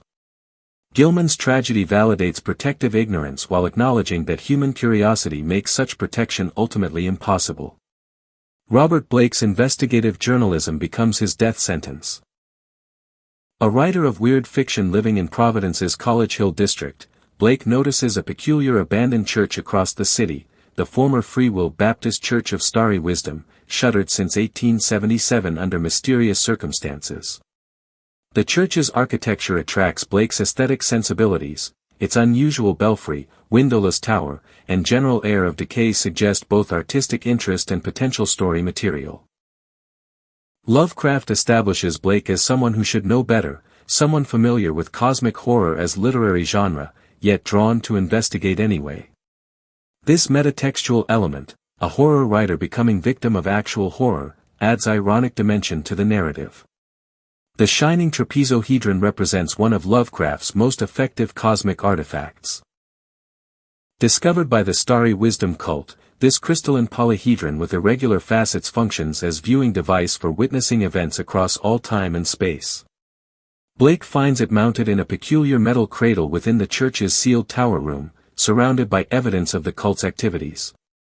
The object's description emphasizes its wrongness. It was a kind of window, he thought, and from one facet of it he was sure he saw a certain nebulous milkiness. The thing was roughly pyramidal in outline, though the sides were not all equal. The trapezohedron operates as technological rather than magical device, an instrument built according to unknown physics for purposes humans should not pursue. Nyarlathotep's avatar trapped and worshipped in the church adds theological complexity to the narrative. The Haunter of the Dark represents one manifestation of the crawling chaos, specifically an aspect that cannot tolerate light but possesses terrible power in darkness. The cult summoned this entity using the trapezohedron, then discovered they could not dismiss it. Instead, they learned to coexist with it, worshipping while maintaining constant illumination to prevent its full manifestation. When authorities finally investigated the church in 1877 following numerous disappearances, they found the cult abandoned but left all lights burning. This suggests the worshippers fled something they could no longer control, leaving their god imprisoned by illumination. Blake's progressive obsession with the church and the trapezohedron follows Lovecraft's standard pattern of curiosity leading to doom. Initially conducting research into the Starry Wisdom cult's history, Blake grows increasingly fascinated with what they might have discovered. His journal entries, which constitute much of the story's narrative, document his escalating determination to access the sealed church despite warnings. When Blake finally breaks into the tower, he immediately uses the trapezohedron to witness distant cosmic vistas. The device works exactly as cult texts described, granting vision of indescribable worlds and skies, and suggestions of blasphemous outer spheres. But this successful operation comes at price. Using the device alerts the Haunter to Blake's presence. The storm that releases the entity provides naturalistic cover for supernatural horror. Lovecraft sets the climax during an extended electrical storm that knocks out Providence's power grid. As darkness falls across the city, the lights protecting the abandoned church fail. The Haunter, imprisoned for decades by illumination, finds itself freed by simple power outage. Blake's journal becomes increasingly frantic as he realizes the entity approaches, can't get away, left all lights burning, afraid to take trapezohedron out, seeing things, black wings, three-lobed burning eye. The fragmentary syntax mirrors deteriorating consciousness, with Blake's prose collapsing as the Haunter closes in. Lovecraft employs an unusual narrative structure, presenting Blake's journal entries followed by external investigation of his death. This bifurcated approach allows readers to experience Blake's perspective until his final moments, then shift to aftermath examination. Neighbors report seeing strange lights in Blake's apartment windows and hearing terrible sounds during the storm. The police investigation finds Blake dead, his face twisted in ultimate terror, the shining trapezohedron somehow transported from the church to his rooms. The cause of death remains officially unexplained, though witnesses describe seeing enormous winged shadow departing Blake's building as power returned and streetlights reactivated. The first-person documentation of possession creates intimacy with cosmic horror unusual in Lovecraft's work. Blake's journal allows readers to track his mental deterioration, his growing obsession, his terrible final hours trapped in darkness with something approaching. Entries like, "I see it, coming here, Hellwind, Titanblur, Black Wings, Yog-Sothoth save me, the three-lobed burning eye," demonstrate consciousness fragmenting under cosmic assault. The reference to Yog-Sothoth proves particularly disturbing. Blake has absorbed enough forbidden lore to invoke outer gods, desperately hoping one might protect against another. His appeal goes unanswered, suggesting either that outer gods ignore human supplication or that their aid would prove indistinguishable from their enmity. Providence as setting transforms familiar urban landscape into cosmic horror theater. Lovecraft precisely describes actual Providence locations. College Hill, Federal Hill, the Seekonk River. Blake can see the abandoned church from his apartment window, creating geographical proximity that mirrors spiritual danger. The story suggests that cosmic horror exists not in distant Antarctica or Pacific islands but in ordinary American cities, hidden in abandoned buildings, accessible to anyone curious enough to investigate. This domestication of cosmic horror, bringing it into recognizable urban space, makes the threat feel immediate rather than exotic. Light as protection provides unusual vulnerability for cosmic entity. Most Lovecraftian horrors remain indifferent to human defensive measures. The haunter's weakness for illumination grants humans actual, if limited, defense. Yet this vulnerability ultimately makes the entity more terrifying rather than less. Its confinement depends entirely on maintaining artificial light, on electrical infrastructure remaining functional. The storm demonstrates how fragile such protection is. Modern civilization's dependence on technology becomes liability when that technology alone prevents cosmic horror's manifestation. One power outage releases what should remain sealed. The Starry Wisdom cult's theology reveals pragmatic approach to outer god worship. They summoned the haunter to gain access to the trapezohedron's vision. They worshipped what they could not control but could temporarily contain. Their extensive documentation, which Blake discovers, describes rituals not of devotion but of management, techniques for keeping the entity minimally satisfied while preventing full manifestation. This transforms worship into negotiation, sacrifice into bribery. The cultists understood they served something that granted no genuine reciprocity, yet they continued anyway because the knowledge gained through the trapezohedron seemed worth the cost. The Haunter of the Dark represents Lovecraft's final major engagement with outer gods during his lifetime. Written partly in response to Robert Bloch's The Shambler from the Stars, which had featured a character based on Lovecraft being killed by supernatural entity, this story kills Bloch's fictional counterpart in return. This playful exchange between writers demonstrates how Lovecraft's circle treated cosmic horror mythology as collaborative space for creative dialogue. Yet the story transcends its origins as friendly literary retaliation, creating one of Lovecraft's most effective narratives about the price of forbidden knowledge. The tale's conclusion offers no comfort or resolution. Blake dies horribly. The haunter presumably returns to the church once power is restored but remains at large, potentially able to emerge during any future blackout. The shining trapezohedron's location becomes uncertain. Was it truly transported to Blake's rooms, or did police relocate it? Lovecraft leaves these questions unanswered, suggesting ongoing threat rather than contained incident. The story models cosmic horror's refusal of closure, its insistence that threats persist beyond narrative endpoints, that human vulnerability continues regardless of individual fates. August Derleth's posthumous systematization of Lovecraft's mythology began almost immediately after Lovecraft's death in 1937. As Lovecraft's literary executor and founder of Arkham House Publishing, Derleth possessed unique authority to shape the mythos's reception. His most controversial contribution involved imposing elemental categorizations onto the outer gods, associating them with fire, water, earth, and air in ways Lovecraft never suggested. Derleth's The Return of Hastur and subsequent tales introduced Thugga as fire elemental opposed to water-aligned Cthulhu, creating a dualistic framework entirely foreign to Lovecraft's philosophy. This elemental schema treated outer gods as participants in cosmic struggle between good and evil, with elder gods serving as benevolent counterforce to malevolent entities. The problems with Derleth's systematization become apparent when examining Lovecraft's actual intentions. Lovecraft explicitly rejected moral dualism in his cosmology.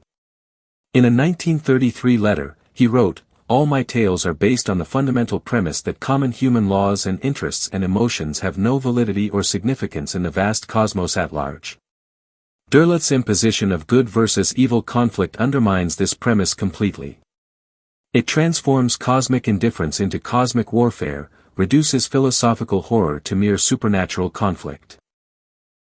The elder gods particularly betray Lovecraft's vision. These supposedly benevolent entities protecting humanity contradict everything Lovecraft wrote about cosmic forces' absolute indifference to human welfare.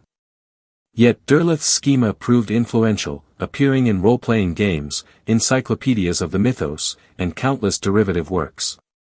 Lynn Carter continued Derleth's systematizing tendencies while adding his own inventions. His Zothic legend cycle, developed through the 1970s, introduced additional outer gods including Zothamag and Ithogtha as Cthulhu's offspring. Carter approached the mythos as puzzle to be completed, gaps to be filled through logical extrapolation from Lovecraft's fragments. His The Fissures from Outside and contributions to the Cthulhu Mythos anthologies expanded the pantheon while attempting to reconcile contradictions between different authors' versions. This approach treats collaborative mythology as requiring internal consistency, editorial coherence, authoritative canon, precisely what Lovecraft's fragmentary approach resisted. Ramsey Campbell's British expansion shifted the mythos's geography and tone. Stories like The Inhabitant of the Lake and The Moonlens transported cosmic horror from New England to England's Severn Valley, creating new cults and entities while maintaining thematic continuity with Lovecraft's work. Campbell's prose style evolved away from Lovecraftian pastiche toward more psychological horror, treating cosmic entities as manifestations of mental dissolution rather than external threats. This represented sophisticated evolution, maintaining mythos elements while developing distinct authorial voice. Campbell's work demonstrated that effective mythos fiction need not imitate Lovecraft's prose but rather engage with his philosophical concerns through individual aesthetic approaches. Chaosium's Call of Cthulhu role-playing game, first published in 1981, codified the mythos in unprecedented ways. Game mechanics required systematic classification of entities, hit points, sanity point costs for encountering specific creatures, spell effects, monster statistics. The game's sanity system brilliantly translated Lovecraft's philosophical horror into playable mechanics. Characters lose sanity points through cosmic revelations, accumulating madness that eventually renders them unplayable. This gamification required resolving ambiguities Lovecraft deliberately maintained. Is Yog-Sothoth vulnerable to physical attack? What exactly does the Call of Cthulhu spell accomplish? The game answered such questions through mechanical necessity, creating quasi-canonical status for decisions made primarily for gameplay balance. The role-playing game's influence extended far beyond gaming communities. Its systematic presentation of mythos entities, its organization of spells and tomes, its statistical approach to cosmic horror became reference standard for subsequent writers and fans. The game's supplements, particularly the various editions of the Malleus Monstrorum Monster Manual, function as mythos encyclopedias that many readers consult without ever playing the game itself. This transformation of collaborative fiction into gaming rulebook represents peculiar cultural evolution, interactive play systematizing what literature left deliberately vague. Modern authors demonstrate diverging approaches to mythos continuation. Laird Barron's stories, particularly The Imago Sequence and Hallucigenia, employ Lovecraftian cosmic horror while updating prose style and philosophical concerns. Barron explores violence, masculinity, and corporate power structures through cosmic horror frameworks, suggesting that Lovecraftian entities might operate through contemporary institutions rather than isolated New England villages. His work maintains cosmic indifference while relocating horror into noir-influenced contemporary settings. The Outer Gods persist but manifest through corporate conspiracies, criminal organizations, and technological rather than archaeological discovery. Caitlin R. Kiernan's contributions challenge the mythos's traditional gender dynamics and explore queer perspectives on cosmic horror. Stories like Houses Under the Sea and the novel The Drowning Girl incorporate Lovecraftian elements while centering female protagonists whose relationships to cosmic horror differ substantially from Lovecraft's typical male scholars. Kiernan treats cosmic entities as potentially erotic, transformative, even liberating rather than purely destructive. This reinterpretation suggests that cosmic horror's effects depend partly on the observer. Those already marginalized by conventional society might experience cosmic revelation differently than those invested in maintaining anthropocentric hierarchies. John Langan's work, particularly The Fisherman, demonstrates mythos horror integrated into literary fiction techniques.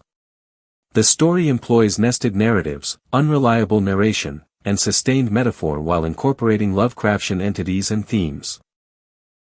Langan's approach treats cosmic horror as compatible with character development, emotional depth, and literary ambiguity, qualities often absent from pulp-influenced mythos fiction. His work suggests the mythos can sustain serious literary treatment without requiring pastiche of Lovecraft's prose style or adherence to his specific formulaic structures. The tension between canonicity and creative evolution defines contemporary mythos production. Some writers treat Lovecraft's work as scripture requiring faithful elaboration. Others view it as starting point for infinite variation. Still others actively subvert or critique Lovecraft's framework, particularly his racism and xenophobia. This produces mythos fiction ranging from slavish imitation to radical reimagination, with no consensus about which approach proves most authentic or valuable. The collaborative mythology Lovecraft initiated has become contested territory where aesthetic, philosophical, and political positions compete through fictional production. Thomas Ligotti represents philosophical refinement of cosmic horror independent of explicit mythos references. His stories rarely invoke Lovecraft's entities directly but engage deeply with cosmic indifference, the horror of consciousness, and reality's fundamental wrongness. Works like The Conspiracy Against the Human Race articulate pessimistic philosophy that makes Lovecraft's cosmicism seem almost optimistic by comparison. Ligotti suggests consciousness itself constitutes cosmic horror, that aware existence in any universe necessarily involves suffering that non-existence would avoid. This moves beyond Lovecraft's emphasis on humanity's insignificance toward questioning whether existence itself justifies its continuation. Contemporary reinterpretations increasingly question Lovecraft's original frameworks, particularly regarding race and cultural otherness.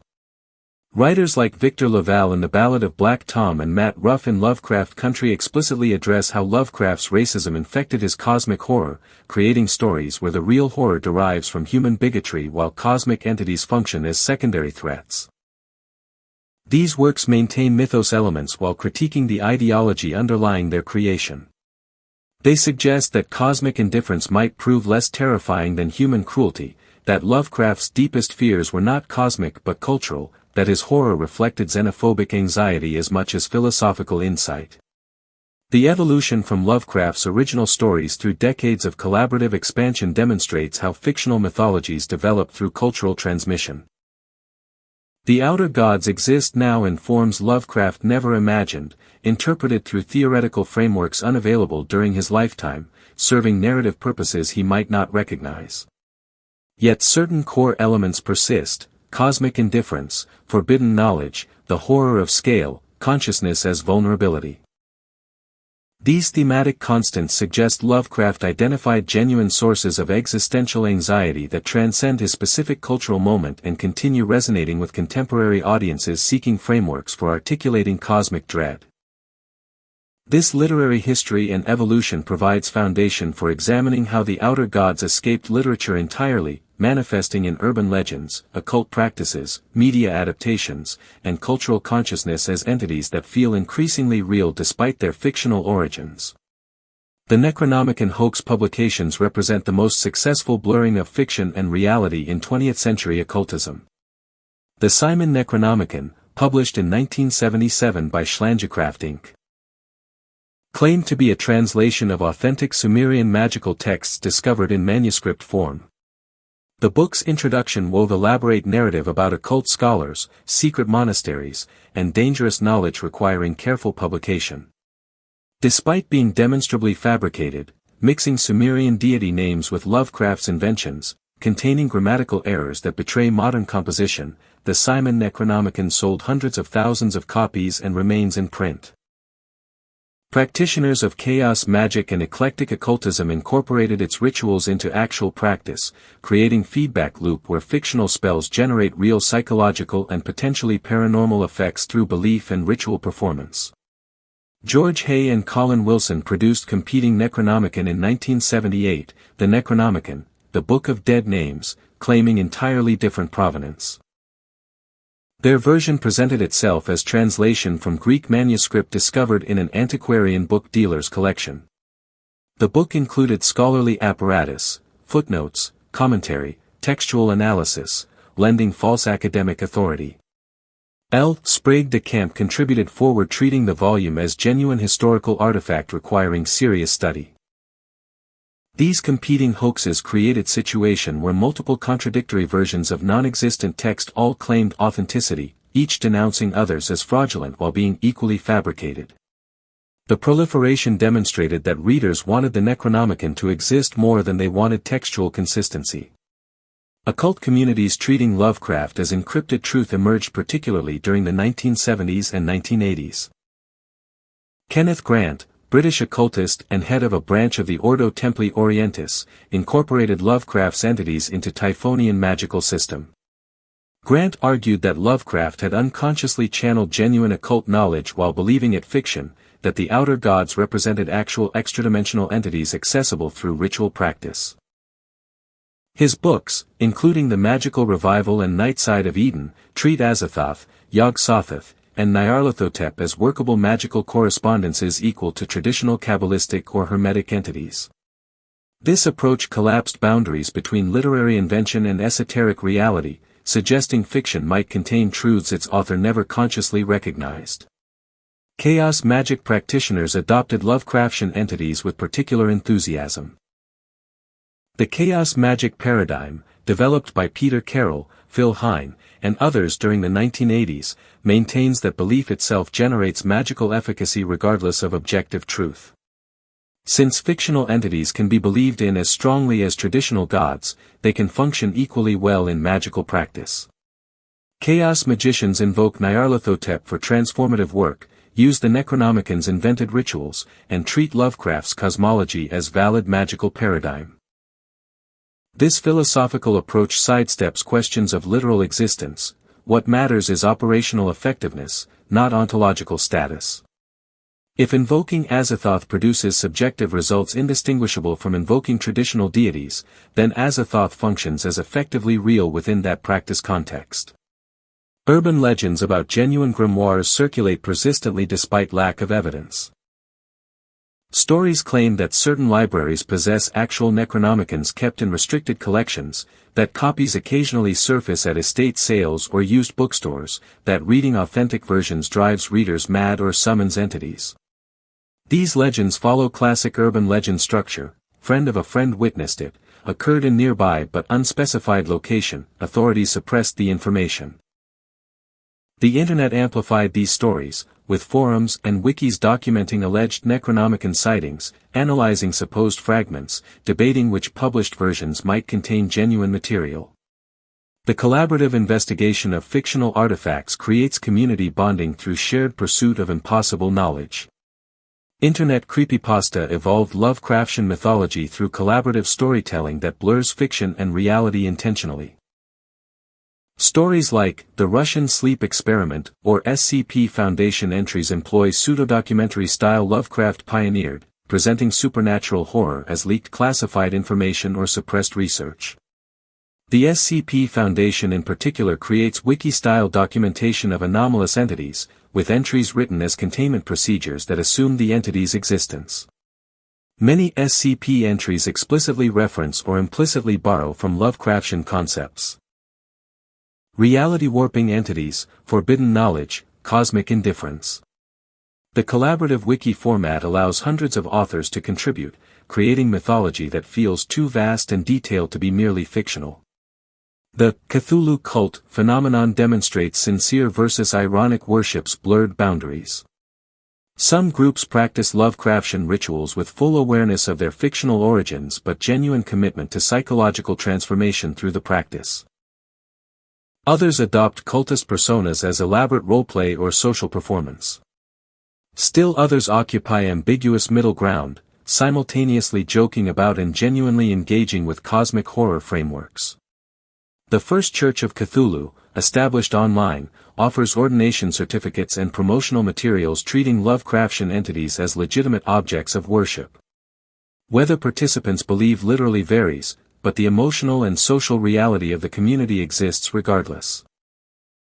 Conspiracy theories incorporating outer gods represent darker evolution of the hoax phenomenon.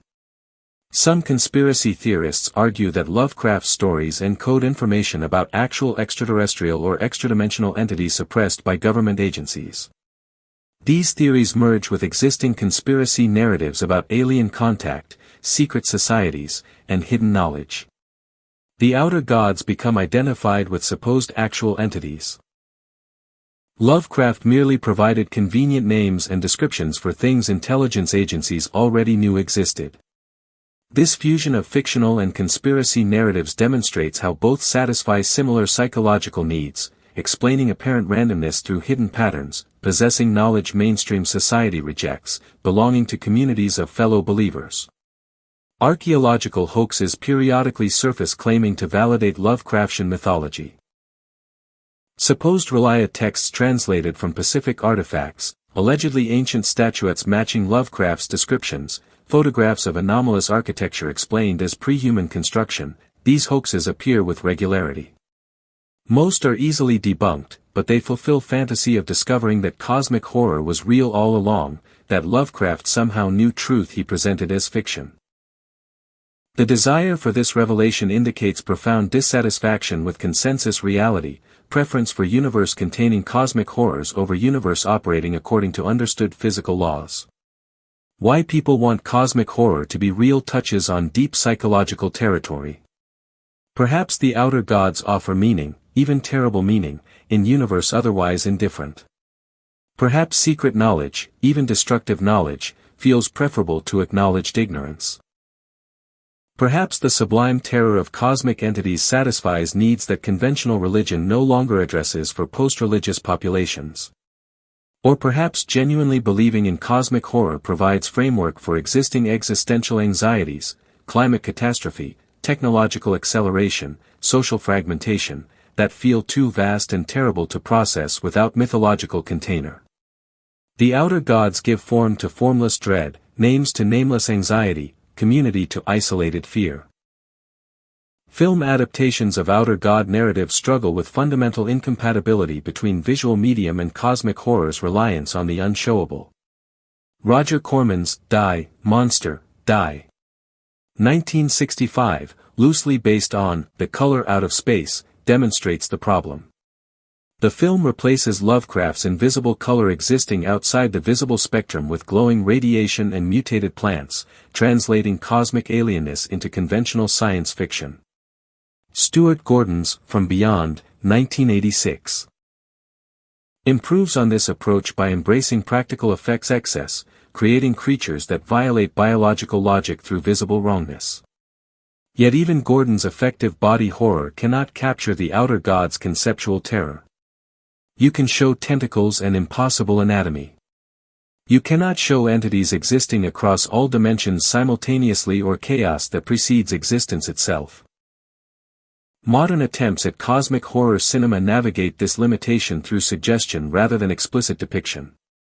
The Void, 2016, employs cultists, dimensional rifts, and Lovecraftian atmosphere while keeping its central entity largely obscured.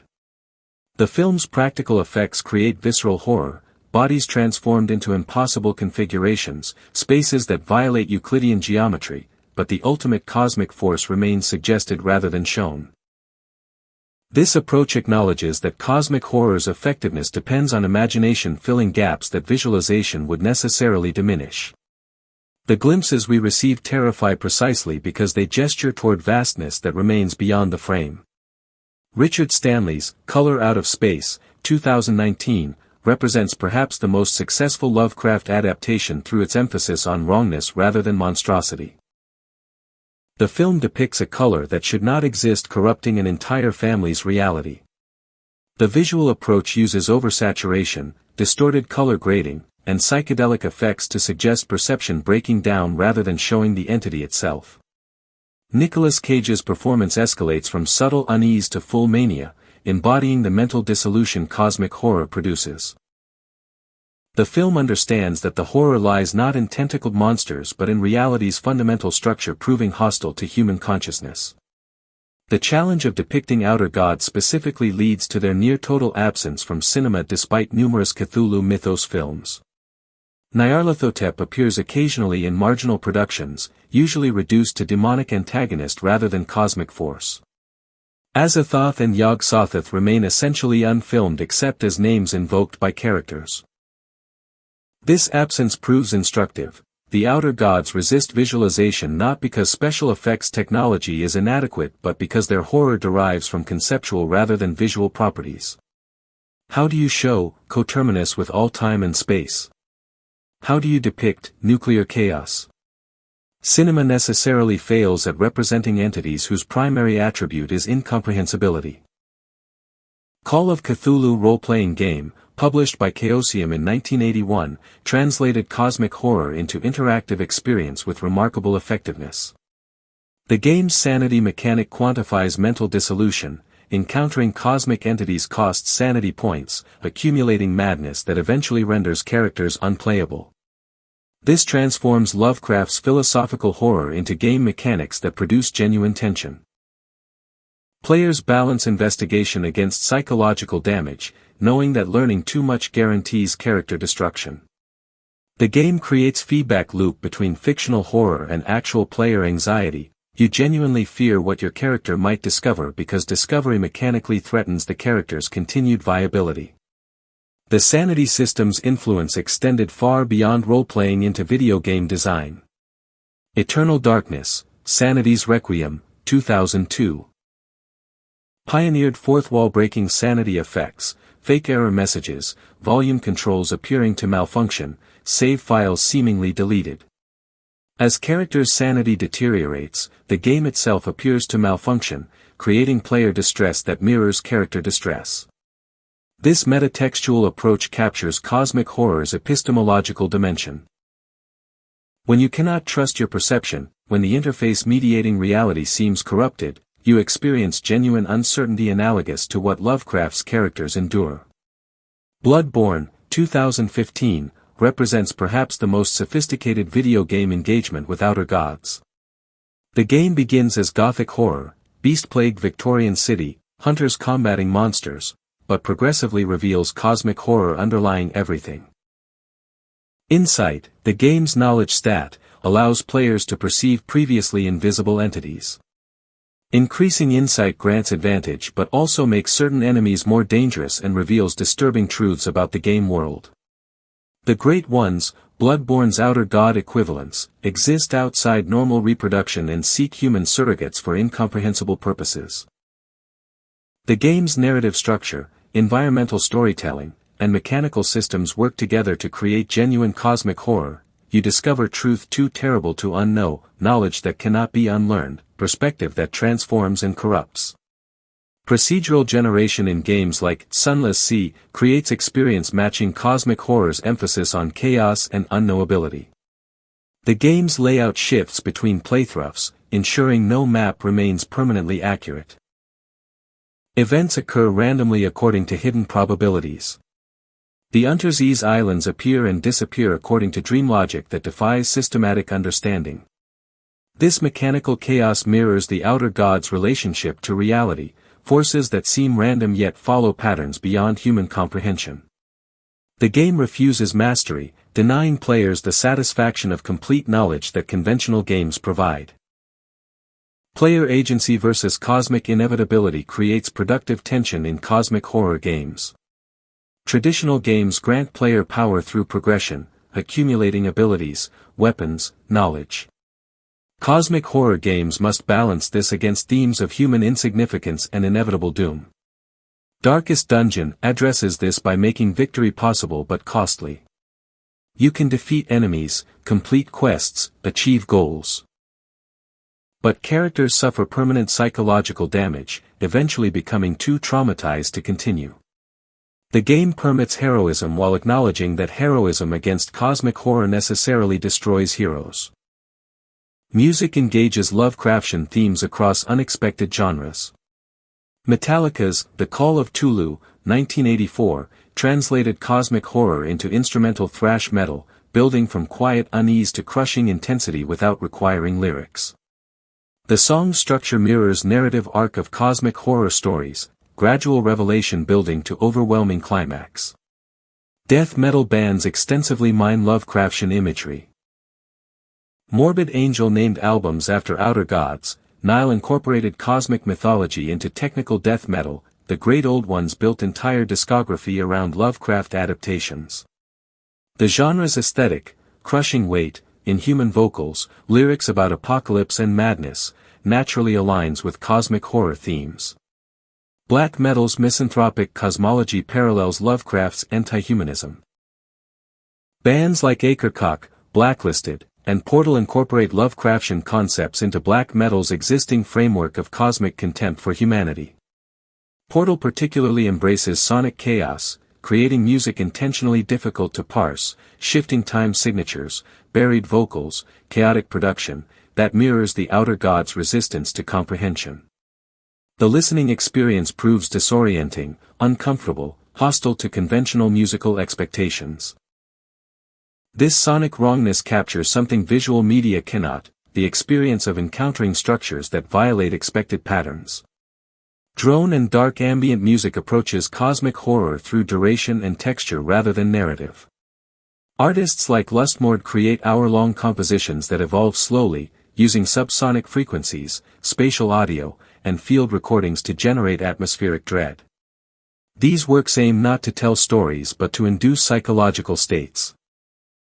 Unease, disorientation, sublime terror. The music functions as sonic ritual, transforming listening space into zone where normal perceptual frameworks dissolve. This abstract approach arguably captures the Outer Gods more effectively than literal adaptation, not depicting entities but creating experiences that gesture toward cosmic indifference through sound.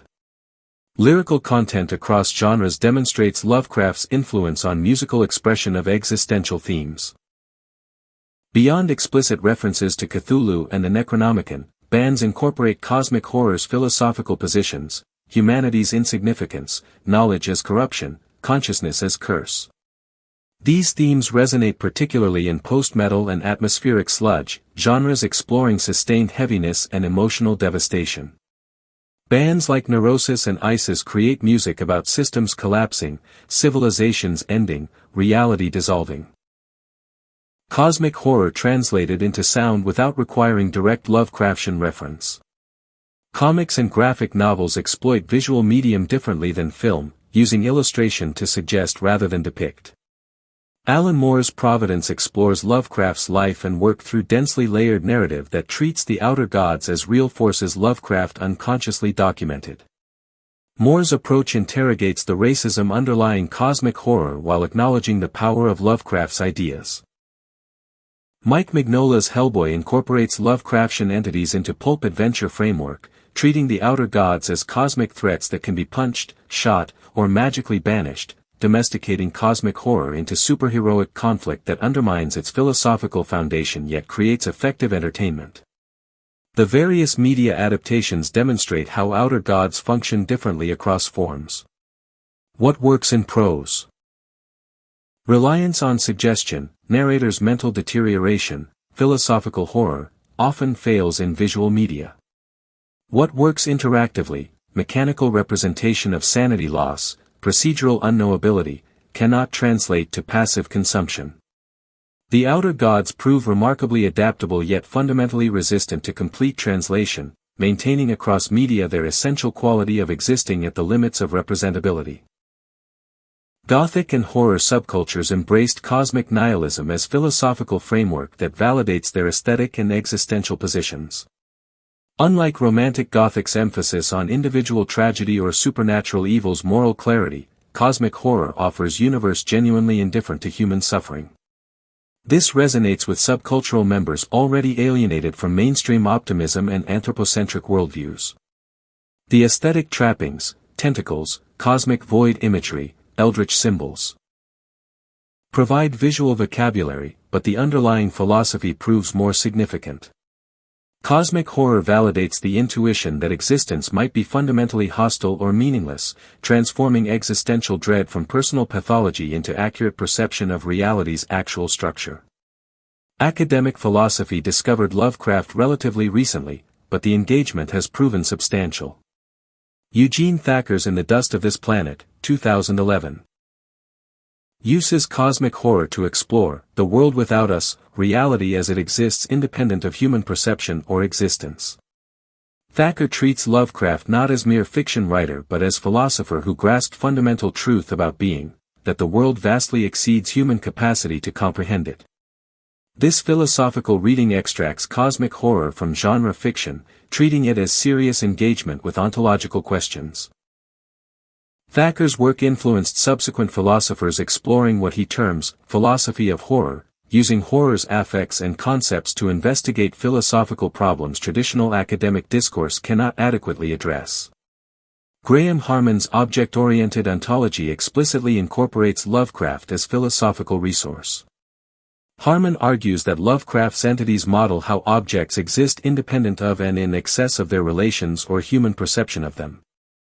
In Weird Realism. Lovecraft and Philosophy, 2012, Harman analyzes Lovecraft's prose style, arguing that its awkwardness and indirection constitute philosophical methodology. Lovecraft's descriptions gesture toward objects without reducing them to human-scale comprehensibility, maintaining their fundamental withdrawnness. This transforms Lovecraft from pulp writer into inadvertent phenomenologist whose fiction demonstrates philosophical principles about the nature of objects and their resistance to total knowledge. Weird Studies emerged as scholarly field examining how weird fiction engages philosophical, theological, and psychological questions conventional academic discourse avoids. The Weird Studies podcast, hosted by Phil Ford and J.F. Martel, treats Lovecraft alongside Thomas Ligotti, David Lynch, Mark Fisher, in esoteric traditions as contributors to understanding consciousness, reality, and meaning. This interdisciplinary approach draws from continental philosophy, depth psychology, comparative religion, and cultural theory to explore weird fiction's insights into human experience and cosmic structure.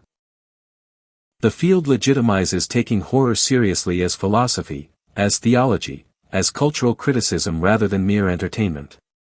Speculative realism and its related philosophical movements found unexpected ally in Lovecraft's cosmicism.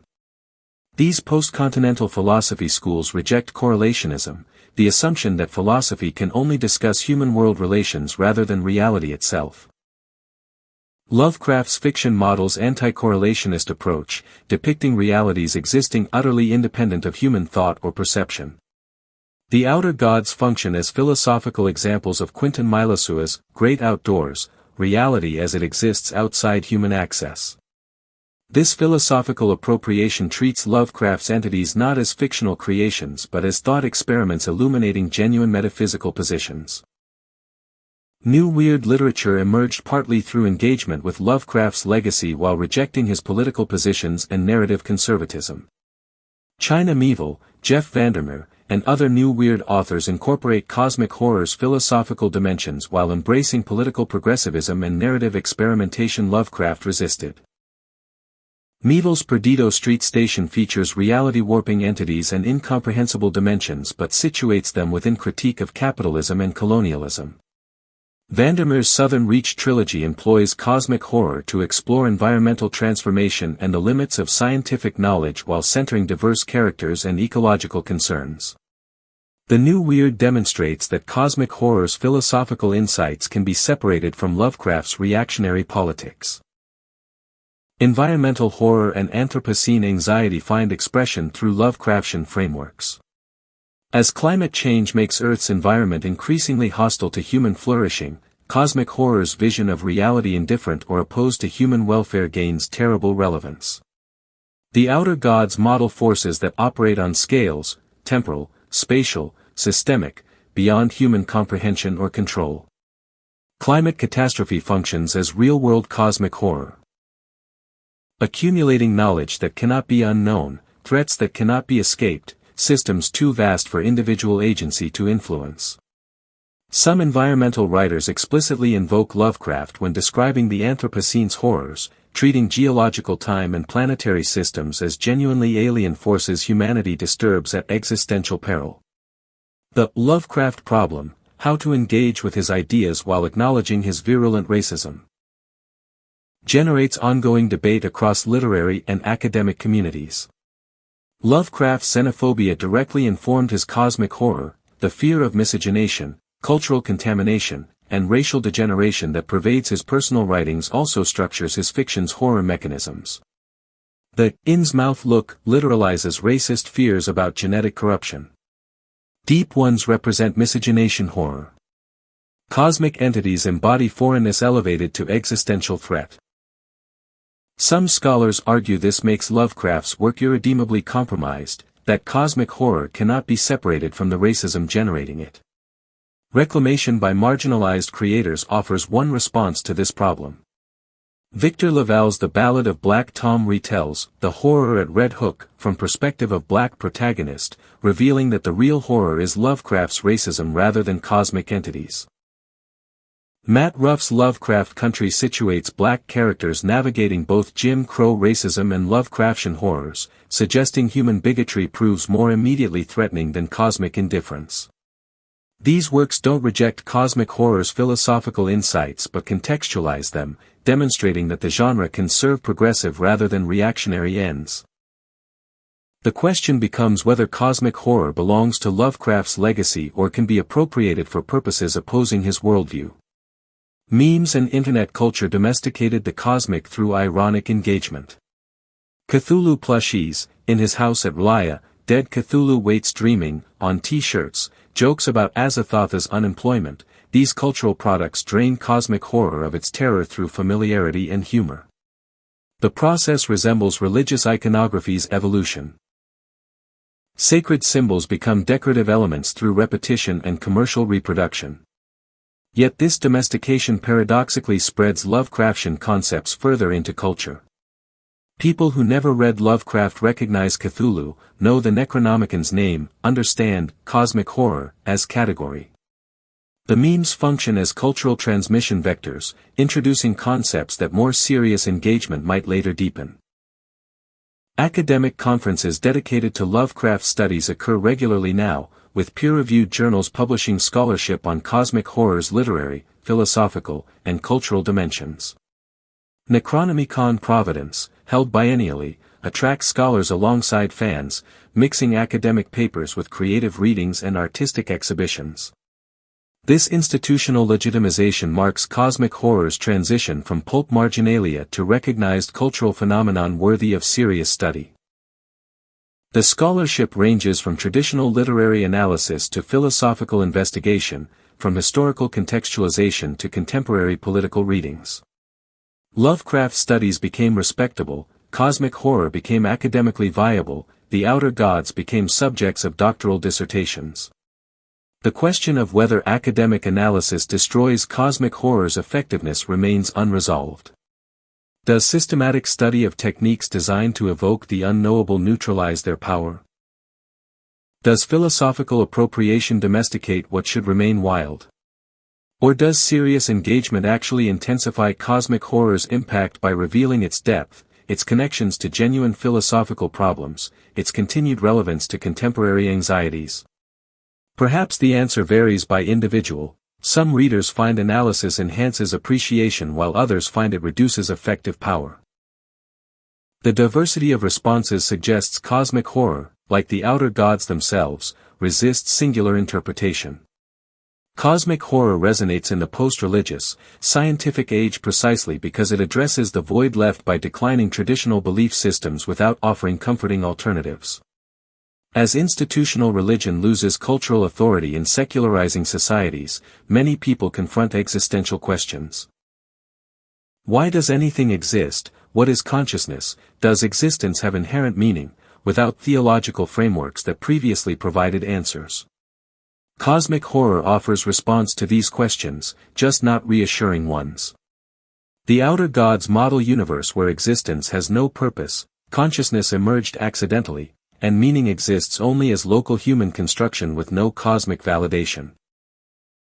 For those already doubting traditional answers, cosmic horror's bleak honesty can feel more authentic than optimistic humanism or New Age spirituality. Existential dread in contemporary climate and political anxiety finds expression through Lovecraftian frameworks with disturbing aptness. Climate change operates on geological timescales while demanding immediate response, temporal paradox resembling cosmic horror's entities existing across multiple temporal dimensions simultaneously. Political developments feel increasingly incomprehensible, driven by forces, algorithmic manipulation, global capital flows, information warfare, that exceed individual understanding.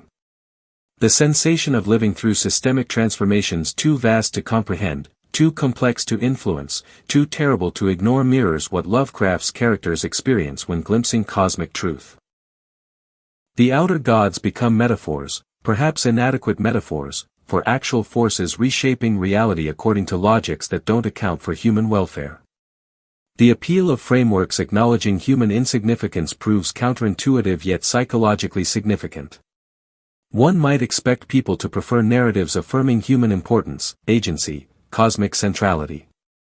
Yet cosmic horror's popularity suggests many find relief in philosophical positions validating insignificance. Perhaps cosmic indifference removes pressure to achieve cosmic meaning. Perhaps accepting that nothing ultimately matters liberates from anxiety about mattering. Perhaps the horror of insignificance, once fully confronted, transforms into strange comfort. You cannot fail at purposes you were never meant to fulfill. Cosmic horror might function as philosophical inoculation, controlled exposure to existential terror that builds tolerance for actual existential conditions. Cosmic horror as coping mechanism for meaninglessness reverses traditional narrative function.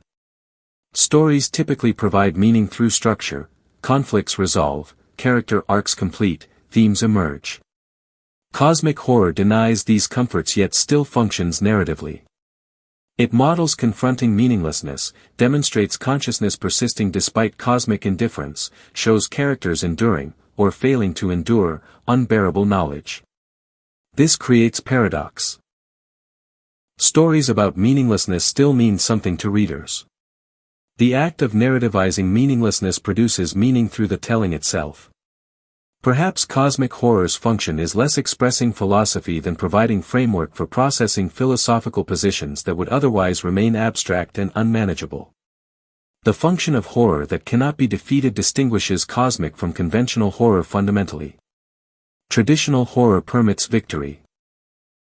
Vampires can be staked, werewolves shot with silver, demons exorcised. Even when protagonists die, the monster is often destroyed or contained by story's end. Cosmic horror refuses this structure. The outer gods cannot be defeated because they constitute reality's underlying conditions. You cannot stake Azathoth, cannot exorcise Yog-Sothoth, cannot imprison what exists outside dimensional constraints. This creates horror without catharsis, threat without resolution. For audiences, this proves either unbearably bleak or strangely honest, acknowledging that many real threats, death, entropy, cosmic indifference, admit no victory, only temporary survival followed by inevitable defeat. Psychological satisfaction of formalized fear operates through making inchoate dread concrete and nameable. Many people experience vague existential anxiety. Sense that something is fundamentally wrong with existence, that reality contains horrors beyond normal perception, that knowledge might be dangerous. These feelings lack specific objects or rational justification, making them difficult to process or discuss. Cosmic horror provides vocabulary and imagery for such anxieties. Azathoth gives form to the dread that reality might be fundamentally chaotic. Yog-Sothoth embodies fear that time and space operate according to inhuman principles. Naming the dread, giving it shape, even fictional shape, allows psychological engagement with what otherwise remains formless and overwhelming. Outer gods as metaphors extend far beyond their original cosmic contexts. In contemporary discourse, Azathoth represents AI singularity, artificial superintelligence that might emerge accidentally, operate according to values indifferent to human welfare, remake reality while remaining fundamentally alien to human comprehension. Yog-Sothoth models surveillance capitalism, systems that exist across all data points simultaneously, perceive patterns humans cannot, operate on scales that make individual privacy meaningless. Nyarlathotep resembles algorithmic recommendation systems, interfaces between inhuman optimization functions and human users, wearing countless masks, manipulating without genuine care. These metaphorical applications suggest the outer god successfully model genuine features of contemporary reality, not just fictional threats. Mental illness, particularly dissociative disorders and psychotic breaks, sometimes employs cosmic horror metaphors for experiences conventional medical language inadequately captures. The sensation that reality's fundamental structure has changed, that familiar things have become alien, that knowledge once possessed now seems incomprehensible, these experiences of altered consciousness find resonance in cosmic horror's epistemological disruptions. Some people describe severe depression as glimpsing Lovecraftian truth, perceiving existence without the protective delusions that make it bearable. This is not romanticizing mental illness but recognizing that cosmic horror's descriptions of consciousness breaking down under unbearable knowledge metaphorically model actual psychological experiences. Capitalism as outer God proves particularly productive metaphor. Capital operates according to growth imperatives indifferent to human welfare, accumulates and circulates beyond any individual's comprehension, transforms human relations and environmental systems according to alien logic, cannot be directly perceived but manifests through effects on material reality. Attempting to fully understand capitalism's operations, tracking commodity chains, analyzing financial derivatives, mapping global supply networks, produces cognitive vertigo resembling what Lovecraft's characters experience investigating cosmic mysteries. The system proves too vast, too interconnected, too dynamic for human-scale comprehension, yet it reshapes reality relentlessly. Mark Fisher's work particularly explores this connection between cosmic horror and capitalism's inhuman operations. Technology as horror, especially artificial intelligence and biotechnology, increasingly employs Lovecraftian frameworks. As machine learning systems become more complex, their decision-making processes grow opaque even to their creators, black boxes producing results according to logic humans cannot fully audit or understand. This resembles forbidden knowledge in cosmic horror. We create systems whose operations exceed our comprehension, then depend on those systems while fearing their incomprehensible nature. Similarly, genetic engineering and synthetic biology manipulate life's fundamental code, enabling transformations that might produce biological horrors matching Lovecraft's hybridization nightmares. The laboratory replaces the ritual chamber, but the essential structure persists, humans accessing powers beyond full understanding, with consequences potentially catastrophic. The persistence of the unknowable in an age of information reveals cosmic horror's contemporary relevance. Despite unprecedented information access, perhaps because of it, many people feel less certain rather than more. Information abundance creates noise that obscures signal. Contradictory expert opinions on every topic undermine epistemic confidence. Conspiracy theories proliferate as attempts to impose pattern on overwhelming complexity. In this environment, cosmic horror's emphasis on knowledge as corrupting rather than liberating, on some truths being too terrible for comprehension, resonates powerfully. The Outer Gods model not what we don't know but what we cannot know, suggesting limits to knowledge itself rather than merely current ignorance awaiting future enlightenment. What these entities say about our need for transcendence becomes the final question. Despite cosmic horror's atheistic foundations, its popularity suggests humans require something beyond mundane existence, if not benevolent gods, then malevolent ones, if not divine purpose, then cosmic indifference, if not transcendence toward meaning, then transcendence into horror. The Outer Gods provide what traditional religion increasingly cannot. Genuinely transcendent entities that dwarf human concerns, operate on incomprehensible scales, demand recognition of realities beyond everyday perception. Perhaps this explains their persistence. They fulfill religious impulses while remaining compatible with scientific materialism, offering awe and terror where conventional religion offers comfort and hope. The comfort of horror operates paradoxically but genuinely. Lovecraft's universe is terrible, meaningless, indifferent, hostile to human flourishing. Yet this proves oddly comforting compared to certain alternatives. Better a universe governed by blind chaos than one governed by cosmic injustice. Better indifference than active malevolence. Better honest horror than false hope that creates expectations reality will inevitably disappoint. For some temperaments, cosmic horror's refusal of consolation feels more honest than philosophies offering meaning they cannot actually guarantee. The Outer Gods at least do not lie, they promise nothing, which makes them more reliable than gods promising justice, love, or purpose they fail to consistently deliver. Legacy assessment reveals how profoundly Lovecraft's Outer Gods changed what gods could mean in fiction and perhaps in imagination generally. Pre-Lovecraft fictional pantheons generally followed mythological templates, anthropomorphic beings with personalities, motivations, relationships. Post-Lovecraft, cosmic entities could be fundamentally alien, lacking psychology, existing as forces or conditions rather than persons. This expanded fictional possibilities while reflecting philosophical and scientific developments that made traditional anthropomorphic deities less culturally plausible. The Outer Gods demonstrated that cosmic-scale entities need not resemble humans magnified but could operate according to entirely different principles. The unanswered question that concludes this investigation: what does it mean that we keep returning to these ideas? Lovecraft died in 1937. His cosmic gods should be historical curiosities, artifacts of early 20th century pulp fiction. Instead, they proliferate, in literature, games, music, philosophy, memes, occult practice. New interpretations emerge constantly. Academic interest intensifies rather than fades. Why do entities explicitly designed to be incomprehensible remain so compelling? Perhaps because they successfully name something genuine in human experience, the encounter with vastness, complexity, indifference that consciousness inevitably confronts. Perhaps because they provide frameworks for terrors that predate Lovecraft and will outlast current cultural moment. Perhaps because the question they pose, can consciousness bear the truth about its cosmic situation, remains urgently relevant. Or perhaps, most disturbingly, we return to the Outer Gods because on some level we recognize them. Not as literal entities but as accurate models of forces, entropic, indifferent, vast beyond comprehension, that actually structure existence.